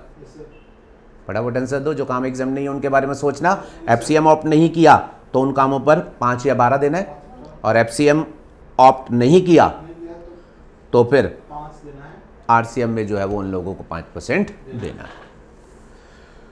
कुछ रिटर्न रख पाओगे? यस। अब बेटा जीटीए के सेक्टर पर आखिरी एंट्री और पढ़ लो, एंट्री नंबर 21। अब ये एंट्री क्या कह रही है? Services provided by a GTA, बोलो, by way of transportation of following specified goods. अब बेटा यहाँ पर कुछ गुड्स का ट्रांसपोर्टेशन जो है वो एग्जेम्प्ट किया जा रहा है। आप प्लीज़ अप्रिशिएट करिएगा, ये वाली एग्जम्पशन में कौन से जीटीए की बात चल रही है? एफसीएम जिसने ऑप्ट किया या जिसने एफसीएम ऑप्ट नहीं किया, या दोनों की बात चल रही है? कोई कैसा भी जीटीए हो, उसने अगर इन गुड्स का ट्रांसपोर्टेशन किया तो फिर जीएसटी जो होगा वो गवर्नमेंट ने एग्जेम्प्ट कर दिया। अब गुड्स क्या है वो बाद में पढ़ना, पहले एक बात मुझे बताओ, इन गुड्स का ट्रांसपोर्टेशन वो किसके लिए कर रहा है? इन गुड्स का ट्रांसपोर्टेशन वो किसके लिए कर रहा है? इसमें इस बात से कोई मतलब है कि आपका रेसिपिएंट कौन है? नो, इसमें वो क्या कह रहे हैं, रेसिपिएंट कोई भी हो, अगर ये गुड्स का ट्रांसपोर्टेशन कर रहे हो तो जीएसटी एग्जेम्प्ट है। और अब प्लीज अप्रिशिएट करिएगा, ये जो बेटा आपने चार्ट बनाया प्लीज ध्यान में रखिएगा, इसमें जो entry number 21A and 21B का इंपैक्ट आपने लिखा, उनका फोकस क्या था? रेसिपिएंट अगर ये होगा तो जीएसटी एग्जेम्प्ट है। बेटा अब 21A और 21B ने आपको कह दिया इन रेसिपिएंट को आप कुछ भी करके दो, एग्जेम्प्ट है। अब बेटा 21A और 21B जहां नहीं चला ये वाले केस, वहां पर आप क्या ध्यान में रखोगे कि वहां पर अब एंट्री नंबर 21 लास्ट जो होगी वो आपको ध्यान में रखनी है। अगर जो सर्विस ये वाली अभी तक एग्जेम्प्ट नहीं थी, इसमें अब आपको ये ध्यान में रखना है, अब इन लोगों के लिए अगर आपने कुछ स्पेसिफाइड गुड्स का ट्रांसपोर्टेशन किया तो वो जो होगा वो एग्जेम्प्ट रहेगा। Are you okay with this? और वो स्पेसिफाइड गुड्स अब जरा लिस्ट फटाफट से पढ़ लो, ये आपको मेमोराइज करनी है बेटा लिस्ट। अब number 1, relief material meant for victims of natural और मैनमेड डिजास्टर, कैलेमिटीज, एक्सीडेंट और मिसहैप। हाँ जी बेटा, क्या कहना चाह रहे हैं? कोई नेचुरल डिजास्टर हो गया, बाढ़ आ गई, कोई मैनमेड डिजास्टर हो गया, केमिकल लीक हो गया, कैलेमिटी हो गई, एक्सीडेंट हो गया, मिसहैप हो गया, जिसकी वजह से उस जगह पर रिलीफ मटेरियल जा रहा है। अब जो जीटीए इस केस में रिलीफ मटेरियल लेकर के जाएगा जीएसटी एग्जेम्प्ट होगा। और बेटा रिलीफ मटेरियल के तौर पर क्या लेकर के जाओगे? खाने पीने की चीजें, यस, मेडिसिन वगैरह कुछ भी लेकर के जाओगे, जो भी एज अ रिलीफ मटेरियल जाएगा उसका जीएसटी एग्जेम्प्ट होगा। चलो, और किसके ऊपर बेटा? एग्रीकल्चर प्रोड्यूस, उसका ट्रांसपोर्टेशन जीएसटी से एग्जेम्प्ट है। और क्या? डिफेंस और मिलिट्री इक्विपमेंट और ऑर्गेनिक मैन्योर, खाद, न्यूज़पेपर और magazine registered with the registrar of newspaper, and बेटा milk, salt and food grain including flour, pulses and rice. ठीक है बेटा, तो ये सारे goods to the extent possible बेटा आपको ये मेमोराइज करने पड़ेंगे, और मेमोराइज भी इसको आप आसानी से कर पाओगे। एक एब्रिविएशन ऐसे भी देख लेना बेटा, रिलीफ मटेरियल याद कर लोगे, एग्रीकल्चर प्रोड्यूस भी बाय इंस्टेंस याद हो जाएगा। यस, ये तो सिंपल है, बाकियों को आप ऐसे याद रख लेना, पहले 3 डॉन, और फिर इसके बाद एफएमएस दिल्ली में एक कॉलेज है बेटा, फैकल्टी ऑफ मैनेजमेंट स्टडी, तो एफएमएस का जो डॉन है वो एग्जेम्प्ट है। एफएमएस का जो डोन है वो एग्जेम्प्ट है। ऐसे जो है इसे याद रख लेना। Are you okay with this? इन गुड्स का ट्रांसपोर्टेशन जो है वो बेटा बेसिकली एग्जेम्प्ट है। अब एक बात इसमें और सुन लो बेटा, इन गुड्स को छोड़ करके अगर आप और कोई गुड्स ट्रांसपोर्ट करोगे तो बेटा उसके रिलेशन में एंट्री नंबर 21 में पहले एग्जम्पशन दी होती थी, पर वो अभी उन्होंने विड्रॉ जो है वो कर ली है। अब ये सिर्फ मैं पासिंग रेफरेंस में बोल रहा हूं, सुनने के बाद इसे इग्नोर कर देना बेटा। इन गुड्स का ट्रांसपोर्टेशन 21 में एग्जेम्प्ट था और आज भी है। इनको छोड़ करके जो अदर गुड्स हैं उनके लिए पहले एंट्री नंबर 21 में यह कहा गया था कि अदर गुड्स जो भी होंगे अगर उनका ट्रांसपोर्टेशन आप करोगे और उसमें आपका किराया जब आप ट्रक में लेकर के जाओगे वो 1500 तक का होगा तो एग्जेम्प्ट माना जाएगा। और अगर आप उन गुड्स को ट्रांसपोर्ट करोगे लेकिन वो ट्रक भर के गुड्स नहीं होंगे, ट्रक का कुछ हिस्सा ही उसमें गुड्स का होगा और 750 का फ्रेट चार्ज किया गया होगा तो जीएसटी एग्जेम्प्ट होगा। दोबारा दोहराना चाहूंगा जस्ट एक बार के लिए, 2 मिनट और लगेंगे बेटा। अब ये जो गुड्स हैं ऊपर वाले इनको छोड़ करके अगर जीटीए रेसिपिएंट के लिए कोई अदर गुड्स ट्रांसपोर्ट करेगा तो पहले प्रोविजन ये थे, अगर उसके लिए वो ट्रांसपोर्ट कर रहा है और उसमें बेटा पूरा ट्रक भर जाता है और उस ट्रक का किराया 1500 तक वो लेता है तो जीएसटी एग्जेम्प्ट था। और अगर वो किसी रेसिपिएंट के लिए ट्रांसपोर्ट करता था अदर गुड्स का लेकिन पूरा ट्रक उसमें नहीं भरता था, ट्रक के एक हिस्से में वो जाते थे और उसके लिए वो 750 तक चार्ज करता था तो जीएसटी एग्जेम्प्ट होता था। ये पहले एग्जम्पशन थी बट अब ये एग्जम्पशन विड्रॉ कर ली गई है। मतलब क्या हो गया, आज की डेट में अदर जितने भी गुड्स जाएंगे किराया कुछ भी हो उस पर जीएसटी जो होगा वो पे करना पड़ेगा। चलिए जी, फाइनली आप अपने चार्ट को पैकअप करिएगा बेटा। अब एंट्री नंबर 21 भी मैंने साइड में लिख दी है। एंट्री नंबर 21 आज की डेट में सिर्फ 8 स्पेसिफाइड गुड्स का ट्रांसपोर्टेशन एग्जेम्प्ट करती है। रिपीट कर दो बेटा, all relief material, all agriculture produce और इसके अलावा डॉन एफएमएस, ठीक है ना जी, defence military, organic manure, newspaper, milk, salt and food grain.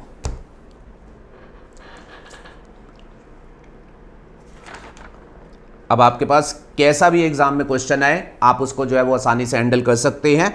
आपके क्वेश्चन बिल्कुल बढ़िया हैंडल होंगे। नेक्स्ट पेज पर एक बार आना, अगर आप इसको अल्टीमेटली इस फ्लो में जो है वो याद रख लें कि क्वेश्चन आपको एग्जामिनेशन देगा तो बेटा जब भी वो आपको जीटीए वाला क्वेश्चन देगा, ठीक है ना, तो सबसे पहला काम आपको ये करना होगा, जीटीए का क्वेश्चन आए तो सबसे पहले क्वेश्चन में डिटेल ढूंढ के रख लेना। क्या ये डिटेल ढूंढ करके रख लेना कि उसने एफसीएम ऑप्ट किया या फिर उसने एफसीएम ऑप्ट नहीं किया। ठीक है, क्वेश्चन में से डिटेल ढूंढ के रख लेना। और बेटा अगर उसने एफसीएम ऑप्ट किया होगा तो फिर ध्यान में याद रख लेना कि उसके पास 2 रेट हैं, 5%, 12%। और अगर बेटा उसने एफसीएम ऑप्ट नहीं किया होगा तो फिर उसके पास एक ही रेट है, कौन सी? 5%। ठीक है ना। तो क्वेश्चन में जैसे ही जीटीए का क्वेश्चन आए तो सबसे पहले तो ये इंफॉर्मेशन साइड करके अपना कहीं रख लेना।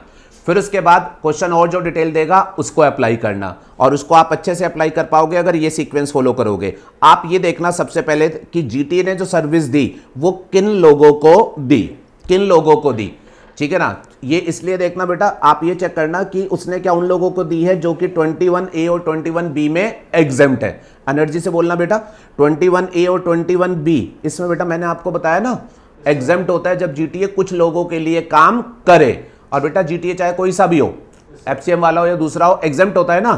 तो बेटा क्या क्या था, 21B में रजिस्टर्ड पर्सन थे, pure tax deductor, and 21A में कौन थे बेटा, कुछ अनरजिस्टर्ड पर्सन। कौन से बेटा, वो casual TP and other, but लेकिन बेटा बीपीसीएसएफ वाले नहीं। यस और नो? यस।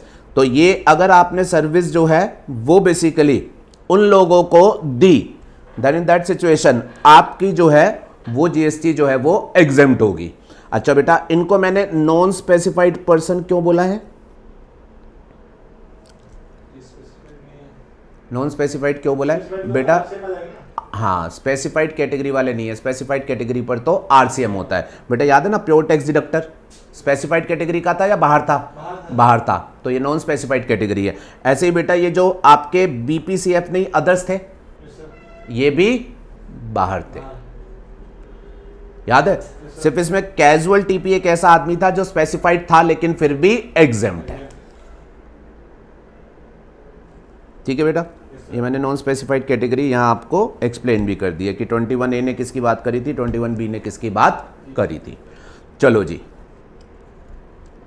फिर इसके बाद जीटीए के कस्टमर अगर स्पेसिफाइड है, स्पेसिफाइड कैटेगरी वाले हैं, ठीक है, तो आपको क्या चेक करना है, अगर 8 स्पेसिफाइड गुड्स होंगे तो एंट्री नंबर 21 में एग्जेम्प्ट है, और अदर गुड्स होंगे तो जीएसटी पेबल है।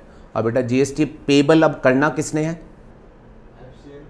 जीएसटी पेबल अब करना किसने है, तो वो बेटा देखो स्पेसिफाइड कैटेगरी, देखो नॉन स्पेसिफाइड वाले केस में तो जीएसटी वैसे ही एग्जेम्प्ट है, स्पेसिफाइड वाले के केस में अदर गुड्स में अल्टीमेटली जीएसटी पेबल है। और बेटा स्पेसिफाइड कैटेगरी का रेसिपिएंट है, अदर गुड्स का केस है, क्या आरसीएम चलेगा, यस। लेकिन आपका आंसर क्या जाएगा, आपको देखना होगा जीटीए ने आरसीएम छोड़ के क्या एफसीएम ऑप्ट कर रखा है। अगर एफसीएम ऑप्ट कर रखा होगा तो जीटीए दे रहा होगा 5 या 12 जो भी रेट मनपसंद यूज करके, और अगर उसने एफसीएम ऑप्ट नहीं कर रखा होगा तो आरसीएम, और आरसीएम में रेसिपिएंट विच में बी कंसाइनर विच में बी कंसाइनी।